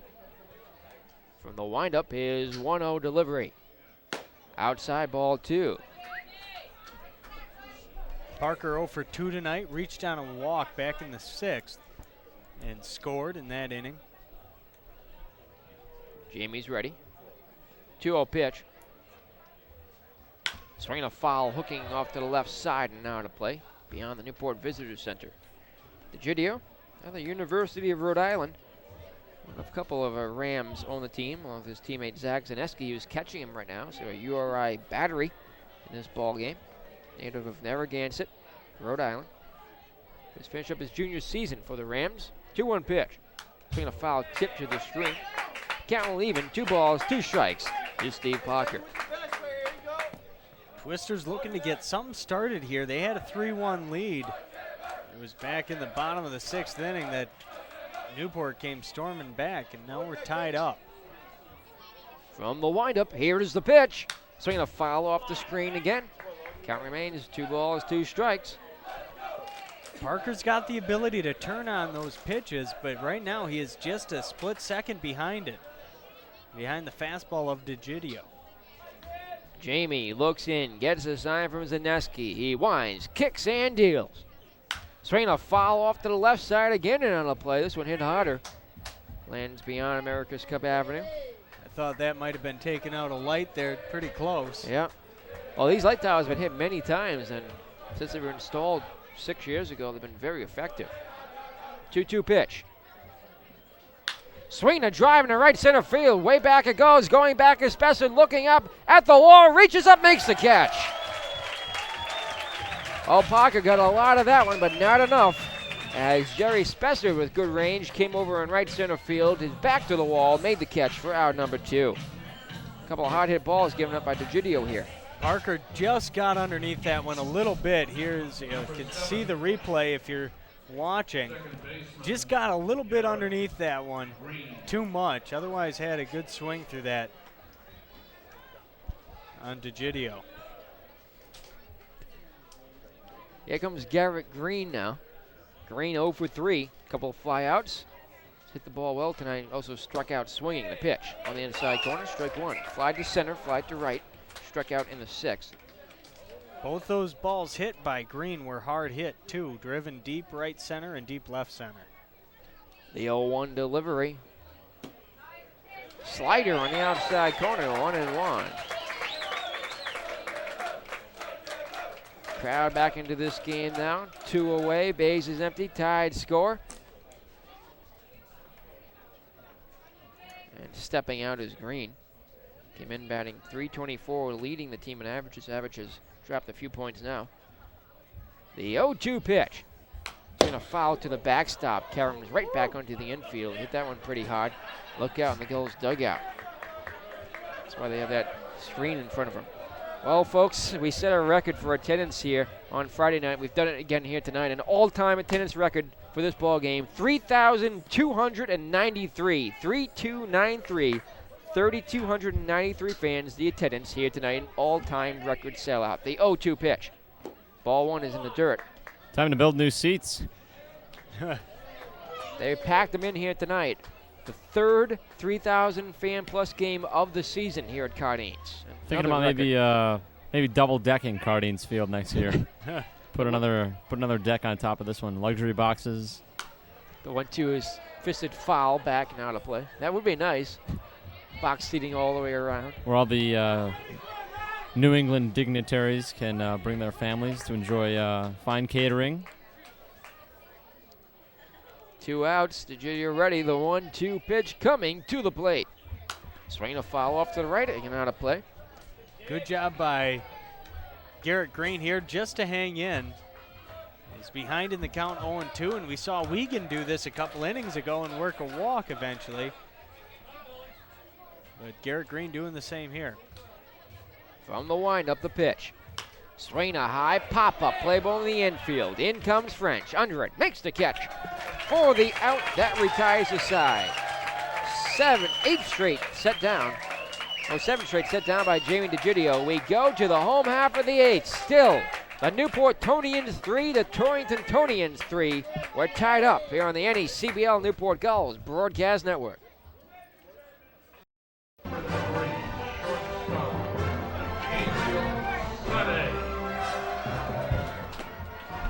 Back here at Cardines Field, Gabriel Sade takes the first pitch for ball one. Sade. 1 for 3, chops this one foul. 1-1 the count, evens in the Gulls shortstop. Bounced out the short to end the first. Struck out in the 4th, single in the 6th. Looking in for the sign is Anderson, the pitch.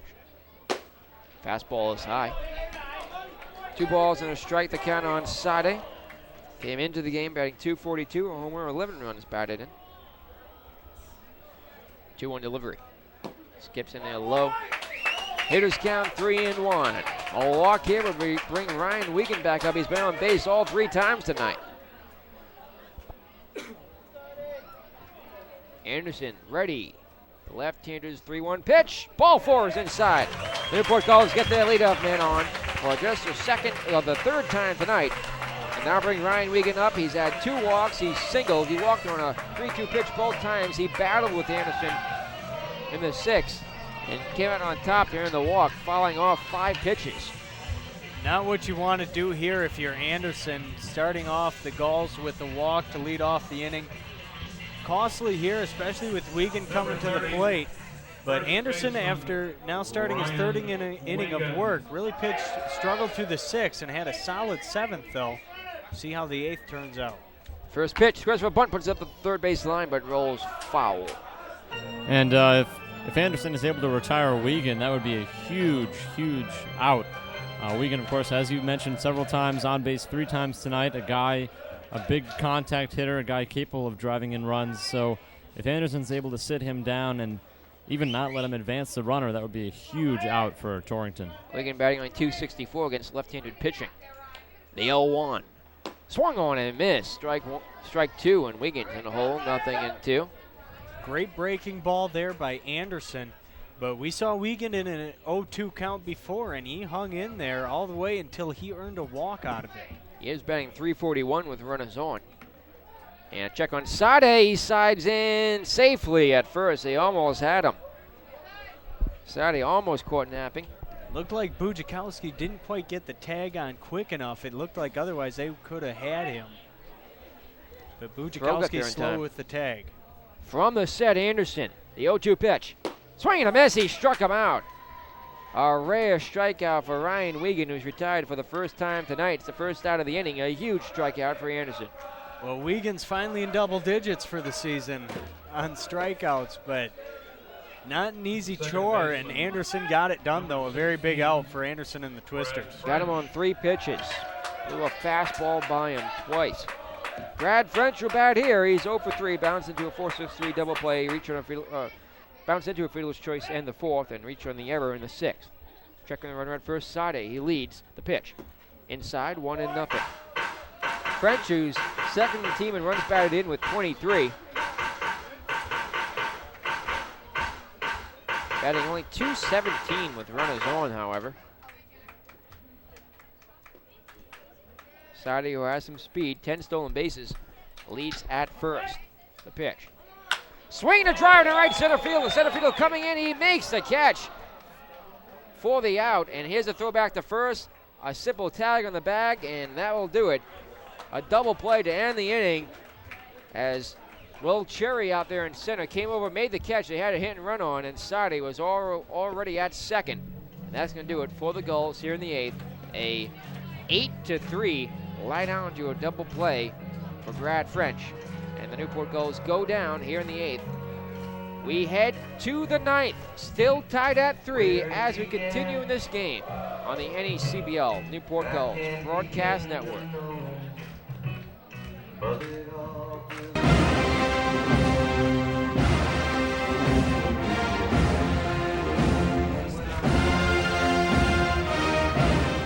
Back here now at Cardines Field, we go to the 9th, still tied at 3 in this ball game. Jamie DeGidio, who has had excellent relief, retired the last 7, comes out for another inning of work. His job will to keep this game tied at 3. Nick Lim alongside Steve Olonsky and Luke Hutchinson here in the NECBR Broadcast Network. And folks, we've seen probably one of the better games all season long. This game has had everything in it. And as it should. The top 2 teams, you wouldn't expect anything else. It's been close all season long, and this game the same.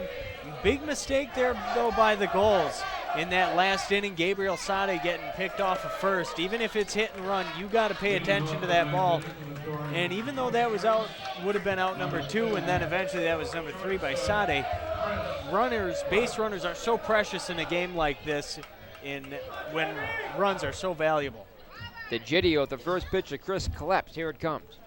Swinging a ground ball, chopping foul up the third base line. And guys, even the Gulls haven't even been able to get a real extra base hit out of this game yet. They had that rally sort of back in the 5th inning when they were able to get 2 runs to tie it, but they really didn't come up with a huge clutch hit that kind of cleared the bases, and that was their chance right there. The 0-1 pitch, a slider misses away. 1-1 the count on Kleps, who's 0 for 3. Struck out, fly to left, fouled out to the catcher. 1-1 pitch from DeGidio. Missing low with a breaking ball.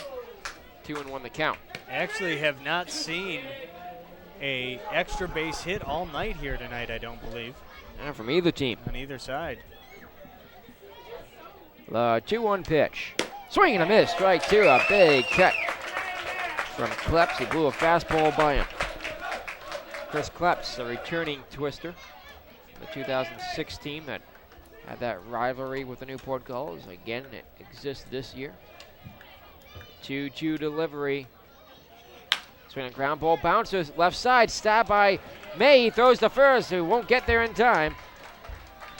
Easily on at first is Chris Kleps. It'll be an infield single. May was just able to knock it down. Big runner to have aboard now with nobody out. A nice stab by May at third base, but really no chance for him to get up and throw Kleps out. Kleps, good speed, and he is a threat on the bases. He really becomes the biggest threat they have with Newman out.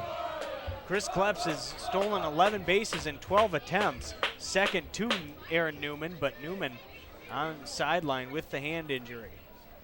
Miller, the RBI single was last time. Reach on that error, lead off the 5th, bounced out the short. Pitch is swung on, fouled off the screen. Miller, good cut on that one, just missing that one, follows it straight back to the screen, but already does have a single. It looks like he's seeing the ball fairly well tonight. Looking for another big hit for the Twisters. Kleps leads at first, tied at 3. Here in the 9th, the pitch instead of throw back to first, it gets away from Wiegand, and he'll go all the way up the third base line, hitting second, being set into third. Here comes the throw. It's not in time. All the way to third goes Chris Kleps, and with nobody out, the go-ahead run is 90 feet away for the Twisters. A huge play in this ball game, a tied ball game at 3, and Kleps moves up not only 90 feet, but moves from first to second, now to third with nobody out. An error charged to Ryan Wiegand. Let that one get by him all the way up the line. 2-base error. Costly for the Gulls. The pitch to Miller. Swing a line shot on the ground off the glove of May. He stabs it, double clutches, throws the first. Oh, just in time. There's the inning's first out. The run cannot score. 5-3. Oh, he almost bobbled that one. But he was able to recover and get the throw off. Nice job by May to hang in on that one, as that was a hot shot. The infield was in, so he was up on the grass. That's a hot shot from Miller, who again struck the ball hard, but May able to stick in front of it, came away from his body, but able to hang with it, keep Kleps at third and make the throw across the diamond to get Miller in time. Here comes Scott Virgilak out to the mound with 1 out and a runner at third. The entire infield will come in now and discuss what's going to happen here as they think of how to deal with Lugbauer. There is no action in the bullpen for the Gulls. Who's that warming? That's still it's Joe Serafin warming now for the Twisters. Strasburg has sat down. Serafin just tossing. I'm doubting if we're going to see Serafin. I think especially if we do get a lead here, we will see Strasburg pitch it in the 9th. Well, the infield comes in all the way around at the edge of the grass, 1 out. A runner at third thanks to the infield single and the costly error by Wiegand here. Lugbauer is 0 for 2 with a walk and a strikeout. Fly to center back in the second. The pitch. Fastball on the outside corner. Strike 1 from Jamie DeGidio. Lugbauer in a big spot here needs to come up with something. A strikeout is huge. You cannot have a strikeout here. And, of course, if you're the Gulls, that's exactly what you want. From the set, DeGidio, the 0-1 pitch. Squares for a bunt, suicide squeeze. Here's a throw to the plate. DeGidio bobbles it. Everybody's safe, and the go-ahead run crosses the plate. The Torrington Twisters take a 4-3 lead. 3 times we've seen it this year. The Twisters pull it off again in a huge spot. No chance. DeGidio tried to barehand it to make a play at home. It was the only chance he had to get Kleps. If he barehands it, even then, Kleps was bearing down on home plate in there on the suicide squeeze. So once again, the error comes back to haunt the Newport Gulls. And in the 9th, the Twisters have a 4-3 lead. And we'll see Mike Fabiashi now with the runner at first and just 1 out. And the Gulls all around were very ill-prepared to field that one. The infield was in, but they weren't expecting to squeeze at all on that one. Pitch on the outside corner for strike 1. And once again, the go-ahead run coming here in the 9th, not on the big hit, but rather on mistakes by the team on the field, as it's been all night with pretty much every run. I believe one of the runs scored on a single, but other than that, really a lot of unearned runs in this game and a lot of mistakes. The 0-1 on the ground, right side, stab by French here, gets on his feet, throws the first, in time, a good play. 4-3 on the ground out, advancing to second is Lugbauer. But French made a good effort to stab that one, knock it down, get to his knees, and throw over to Wiegand at first for the out. Nice job by French there. Lugbauer does move up, but that was a big out. We've seen French made a couple nice plays here tonight. 2 away now, and time is called here. Greg Hunt's out of the dugout, and what's going on here? We are gonna have a pinch runner. Andrew Rocco is coming into the ball game. Andrew Rocco will take over for Mickey Lugbauer, and he'll also do the catching duties. So Lugbauer's night is done. Rocco is coming out of the bullpen because he is catching for the bullpen at the time. But an update also earlier today, North Adams was knocked off by Lowell. It was an 8-4 final in that ball game. And that's a big game for both Newport or the Twisters. Yeah, so North Adams now, as it stands, 2 games back from Newport. And if the score stays as is here, they'll finish the day a game and a half back in Newport and 2.5 back of the Torrington Twisters. Here's the pitch. Fastball in the outside corner. Strike one. The lead Buchakowski is 0 for 3 in the ball game. So, with Andrew Rocco leading off at second, DeGidio comes to the set. The 0-1 comes inside and high, ball one. They're unscoring in this inning as a result of the very, very costly error at first base as the ball gets away from Wiegand on a pickoff attempt. Rolled all the way up the third base line, and advancing to third on that play was Chris Kleps from first. He scored in the suicide squeeze by Mickey Lugbauer. DeGidio stares. Rocco back to the bag at second. 1-1 the count. Jamie's ready from the set, the pitch. Swing a high pop-up, short in the inning. In comes the center fielder White. Out goes the shortstop. Sade makes the catch. For the out, the retires the side. However, the Torrington Twisters get the go-ahead run across. Lead it 4-3. We go to the last of the ninth. The last chance for the Newport Gulls. Ionetta, White, and Zaneski due up for the Gulls next here on the NECBL Broadcast Network.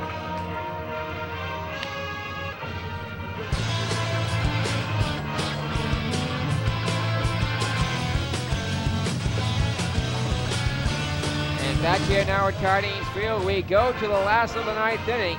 The Torrington Twisters lead the Newport Gulls 4-3. The score. Joe Serafin will be the new pitcher for the Torrington Twisters.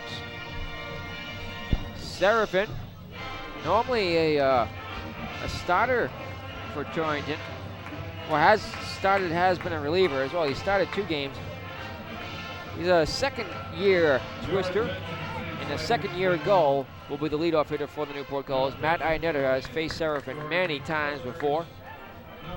Serafin had struggled in his last 2 starts. An injury kept him from starting at the beginning of the season. That's why he's making relief appearances. And here in relief again. His first pitch. Swinging a high pop-up off the left side, giving chase. The third baseman looking up. This one's out of play. Parker, Kleps, and Miller all converged, but they couldn't get to it. Nothing on the count on Ionetta, who's 1 for 2 with the RBI sacrifice fly. Single and a ground out in the ball game. Serafin, a 2.82 ERA in those games, does have 2 saves on the year. 0-1 pitch, fastball is high. 1-1 the count evens on Ionetta. Yet to hit a home run this season. A home run here would tie it for the Newport Gulls. They need a run, at least to tie in this inning. They trailed 4-3 in the ninth. The 1-1 pitch. Ball 2 is side. Ionetta, who did have a home run in limited playing time in the 2006 season for the Gulls. It came right here at Cardines Field. Serafin ready, the 1-1 pitch. Swing a little flare in the left field's going to drop in for a base hit. Gets by the left fielder, Miller. Ionetta hits first. He's going to be hit. Now he's going to head back to first. The ball's recovered out there. Almost thinking about going to second was Ionetta. He took a wide turn but came right back as Miller was able to get to the ball quickly. He got by him initially, but it just died in the grass. It's a leadoff single, and the Newport Gulls have the tying run on at first, and the winning run comes to the plate in the form of Jonathan White. He's 0 for 3 in the night. There are ground outs and a fielder's choice. 2 for a hit is White. Comes in batting .242, 12 runs batted in, 5 doubles, 3 triples. A triple or double here could very well tie this game. And a sloppy play there by Greg Miller as the ball, after he let it go by, turned, threw it back into the infield, and also chucked it over the head of his cutoff man, nearly throwing it away. So not a good play in the field. And we may have a pinch runner in as Steve Iwanski checks for us. From the set, Serafin the pitch. He puts a bunt up the first base line. It rolls foul. Tried to field his own bunt after the ball went foul.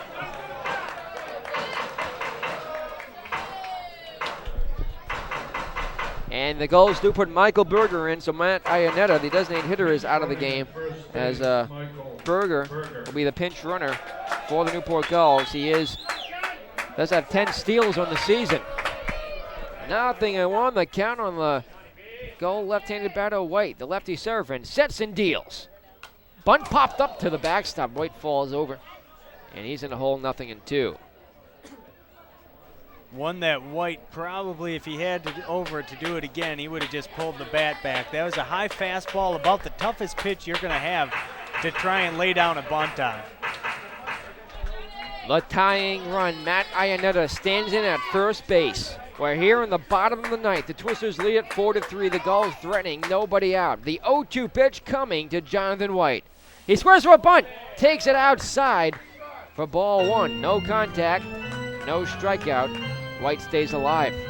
The final line on Chris Anderson, he went 3 solid innings, did give up the 2 runs, just one of them earned 2 hits. Struck out 4 and walked 2. Berger leads at first, the pinch runner from the set. Serafin, the 1-2 pitcher, showing bunt, puts it up to the first base line. White charging down the line. It's dropped by the catcher, and he's safe. Everybody's safe. Nick, the catcher, Rocco, couldn't make a play, and the Newport Gulls have the winning run on for Zach Zaneski. Can you believe it? A little surprised that they went to the breaking ball, similar to what the Twisters did when they tried bunting with 2 strikes on it. I think I would have gone back to the fastball, kept it upstairs on White, and if you wanted to bunt it, you're going to have a tough time bunting that. If you want to swing away, you wouldn't be expecting the fastball. I would have turned to the fastball again there, but White, a good job getting the bunt down with 2 strikes on him. It'll be an E2 on Rocco. 2 on, nobody out. The pitch for Zaneski. Puts the bunt up the third base line. Here comes Parker. Here's the throw to first. In time, both runners advance, and the Newport Gulls have the winning run in scoring position with 1 out here in the bottom of the ninth. A perfect sacrifice bunt by Zaneski.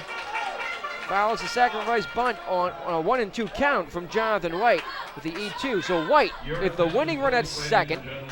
Berger is the go-ahead run, is a tying run at third. Guess who's coming into the game, folks? It's Drew Polk, one of the game's best hitters in this league. Polk comes in for Jerry Spesser at an 0-for-1 with the walk, the sacrifice fly.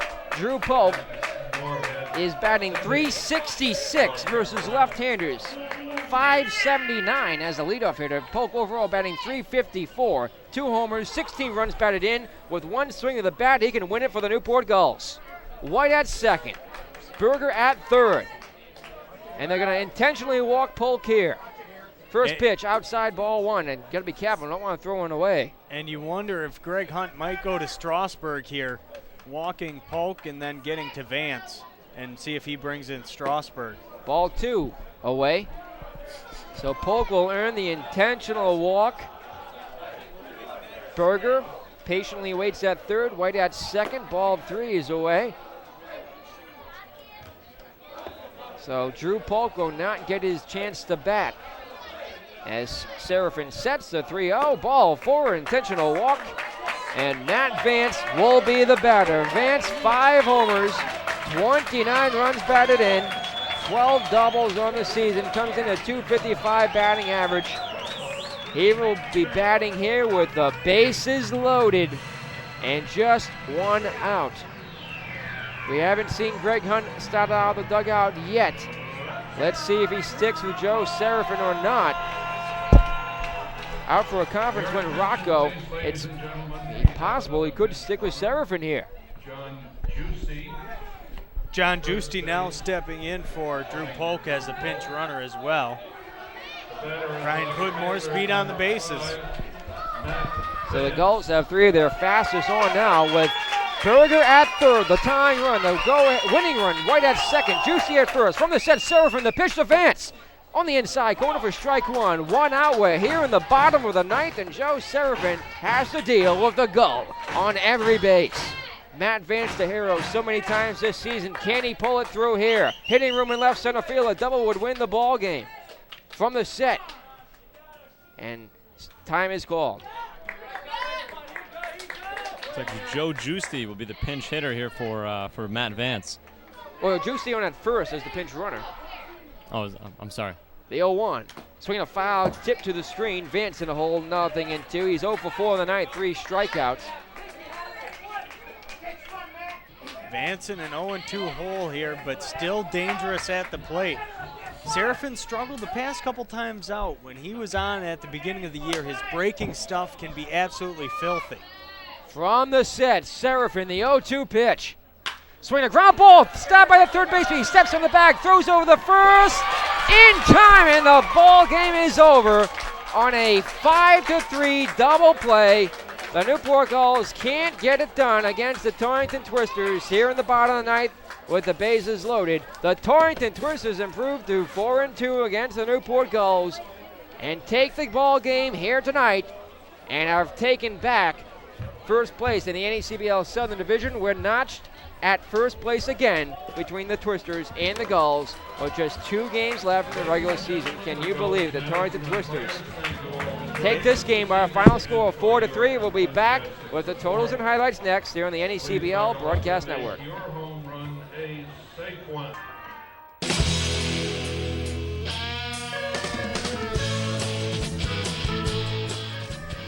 So the Newport Gulls and the Torrington Twisters in the rubber game of the 6-game season series. Newport Gulls trying to earn a split. The Torrington Twisters trying to take the series 4 games to 2. They do it with a final score of 4-3. The Newport Gulls with the bases loaded in the 9th inning, unable to get a run across as Matt Vance grounded into a 5-3 game-ending double play. It was poor defense for the Newport Gulls that led to their loss here tonight. Totals in this game for the Torrington Twisters: 4 runs on 4 hits, 2 errors, 4 left on base. For the Newport Gulls, 3 runs and 6 hits, 4 costly errors, 7 left on. The game took 3 hours and 40 minutes to play. Saw a 58-minute lightning delay.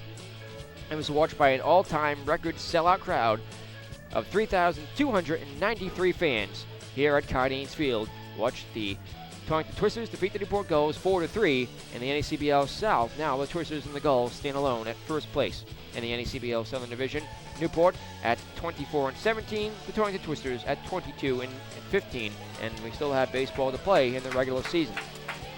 Yeah, a big win for the Torrington Twisters. Again, all tied up, but what's bigger is Torrington now has the lead with a 4-2 series win over the Gulls this season. You got to give credit to Parker there. Made a clutch play when they absolutely needed it. And what could you expect out of these two teams? It's 4-3 in the 9th inning, and the Gulls come out fighting. They load up the bases with just 1 away, and Matt Vance, it wasn't a weak hit ball. It was a hard shot right at Parker. Fields the ball, steps on third, throws across the diamond. That was huge. But again, defense has gotten sloppy really on both sides. You could say the Twisters have really struggled over the past 4 or 5 ball games. Their defense has not been sharp as it has been. But tonight, all the Twisters' runs were unearned against the Newport Gulls. Major factor in this, as all 5 games lost by the Newport Gulls in this series have been lost as a result of unearned runs and errors that should not have been committed. All 4 games lost in the series, and of the last 5 games, they've all been 1-run ball games between these two teams. But again, the Torrington Twisters, the victors here tonight. The Newport Gulls never led in this game. The Torrington Twisters jumped out to an early lead. The Newport able to tie it up twice, but the Twisters taking the final score, 4-3. Steve? Well, we kind of got what we paid for there. A pitching duel in the beginning, a little bit of a lightning delay, but of course, as we said many times, no one really got the big hit in this game. It was really just teams letting themselves lose, and the Gulls right here kind of got what they paid for too, as far as errors and unearned runs go. Of course, Adam Willock turning in a great start. He unfortunately had to leave the game with that finger injury, but the Gulls, a couple errors on the field, some good defense at the beginning of the game, but the complexion of this one changed sort of in the middle innings when that lightning storm came through. So tough loss for the Gulls, but they're hoping they can still find a way to get into the playoffs. Newport Gulls lose it tonight by a final score of 4-3. All tied up in the NECBL Southern Division. It was on the line here tonight, and now the Twisters are right back on top, tied with the Newport Gulls. Torrington still has several games to play, at least 3 games. At least. Tomorrow night, the Twisters will be traveling to North Adams. And then Wednesday, we're looking at a doubleheader. We just don't know who we're playing yet. It's a potential doubleheader against Danbury. It's also potentially a doubleheader, one being against Danbury and one being against Vermont. So Twisters, we're not sure exactly how that will turn out yet. Newport Gulls go back on the road tomorrow to wrap up the regular season with the annual game against the Keene Swamp Bats, their old Northern Division rival. That game at 6:30 in Keene, New Hampshire tomorrow. Newport Gulls will try and earn a victory on the road as they take on the Keene Swamp Bats off Wednesday, and postseason play begins on Thursday. Luke, thank you for joining us. It's been a pleasure working with you all season long, and perhaps we'll meet again in the postseason. Thank you. Always good to come out here to Cardines Field, a beautiful place to take in a ball game. And we had another good one tonight. Steve and I will be down the field. The remainder of the post-game show next on the NECBL Newport Gulls Broadcast Network. And back here at Cardines Field, joined by Adam Wilk, who had a very impressive performance, but was knocked out early in this game. What happened, Adam? Well, what happened is after that hit, I'd thrown the pitch and my finger cut open from my fingernail, and it wouldn't stop bleeding. We threw a couple warm-up pitches, and after that, it just wouldn't stop bleeding. So we figured that I'm going to start in the playoffs, so that start would be more important than continuing on here and not be able to pitch in the playoffs. You pitched very effectively, perfect, in fact, just giving up that leadoff single. Yeah, I was feeling good. My off speed, I was feeling my curveball really well. I was throwing a lot of strikes down in the zone, and I was just going right after hitters, letting my D work. And they made some good plays behind me tonight. And the defense, a couple of costly errors in this game, but also a lot of outstanding plays. It was up and down for the Newport Gulls. Went on to this 4-3 loss. It's got to be tough for the team to take a loss to their arch rival in the Torrington Twisters. Yeah, it's rough. We've been having some good games against Torrington this year, and we're just falling short. So hopefully in the playoffs, when we face them, or if we face them, we can pull those one-run games out. They're really close games, so it's the matter of a hit here, a pitch there. So. Now, this is only your second appearance of the season here at Cardines Field. Last time way back in June. In the meantime, you made some outstanding road appearances for the Newport Gulls, almost having a no-hitter a couple of times. Yeah, that's right. Yeah, I've thrown well on the road.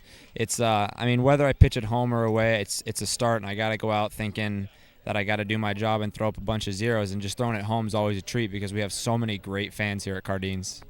Steve? Well, Adam, I just want to ask you about your finger. Is this an injury or a similar injury that has happened to you in the past, or what will you do about it in the future? Well, it's an injury I had in high school, and it hasn't occurred for over a year, so I didn't even think about it. Didn't think it was going to happen. But we are going to take care of it the next days with my trainer, and we're going to make sure that I'll be able to pitch when I start in a couple days. So that's what we're going to do. And going into the playoffs, of course, losing this game tonight, a little bit costly, but how else are you guys preparing to go into the playoffs? We just got to go in, and our pitchers got to give us a good game, let our D work, and if we play good D, I'm assuming we'll win each game. We got good hitters. They showed really well tonight. They come back almost in the bottom of the ninth, score a run right there. It's a hard double play, but our hitters are going to be fine. Pitchers are going to throw up zeros, and we're going to play some D, and that's what we're going to do in the playoffs. All right, sounds good. Nick? All right, thank you, Adam. You're Newport Gulls player of the game despite the loss here tonight, and keep up the good pitching and stay healthy. Thank you. We'll be back to wrap things up next here on the NECBL Newport Gulls Broadcast Network. And back here one final time here at Cardines Field here in Newport. The Newport Gulls lose tonight 4-3, the final score in a game that had just about everything, except for a Newport Gulls victory, unable to get that final run across in the end, Steve. It was a tough game. Well, it definitely was, Nick, and I don't know if that lightning storm might have had effect on some of the players. We saw the defense for the Gulls certainly change a little bit after that game, after that lightning storm, and the pitching definitely was great throughout. Just that one unearned run again in the ninth inning, but the defense kind of slowed up a bit in the ninth, and that error by Wiegand, very costly and very heartbreaking as well, since Wiegand had been so well at the plate this entire game. But we saw two pitchers go head-to-head that were definitely the aces of their staff, two great pitchers, and they may face each other again in the playoffs. And, of course, Torrington has quite a packed couple of days coming up, and we'll see how they fare in the Gulls heading up to Keene tomorrow. So it's definitely going to be an exciting couple of days coming up, and we have the playoffs as well to look forward to. So tough loss tonight, but the future is bright for the Gulls. All right, thanks, Steve. Let's pause for a moment and thank those who made this broadcast possible. The executive producer of Newport Gulls Baseball and our director tonight, Tom Lima. Our associate producer, Ryan Bencourt. Our on-site engineer, Scott Camara. Our audio technician, Jeff Gonzalo. I also like to thank Erica Hatwell, Michaela Fleury, and Dan Staskowitz for their help as production assistants for tonight's ball game. For Luke Hutchinson and Steve Iwanski, I'm Nick Lehner here at Cardines Field. The Newport Gulls fall tonight 4-3. Retain possession of first place in the NECBL South, but now have to share it with their arch rival, the Torrington Twisters. Tomorrow, the Newport Gulls go back on the road for the final game of the regular season as they take on the Keene Swamp Bats in New Hampshire on July 31st, 2007. And always a classic game, as Steve, remember the game of 2005 when they played the Keene Swamp Bats here at Cardines to wrap up the regular season very, very well. Now, of course, that game just as exciting as any of the games I've seen here at Cardines, and The Gulls looking to head into the playoffs once again. They've had a very successful franchise here for the Gulls in the NECBL since they've come into the league. And, of course, once again, another successful season for Chuck Pava, Mike Coombs, and the Gulls. And they're looking to build on it. Of course, last year, as we all know, they had the best record in the league, but unfortunately fell short in the playoffs. Didn't quite near that win total this year, but they're definitely a very strong team pitching-wise. And if they can get that defense shored up, we should definitely see a very exciting to watch team going into the playoffs.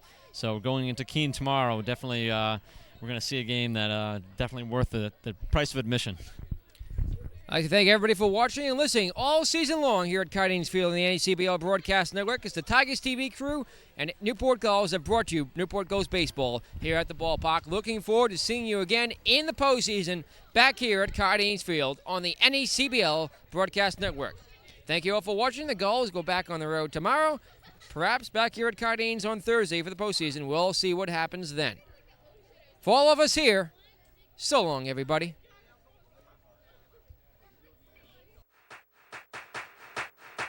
Thank you.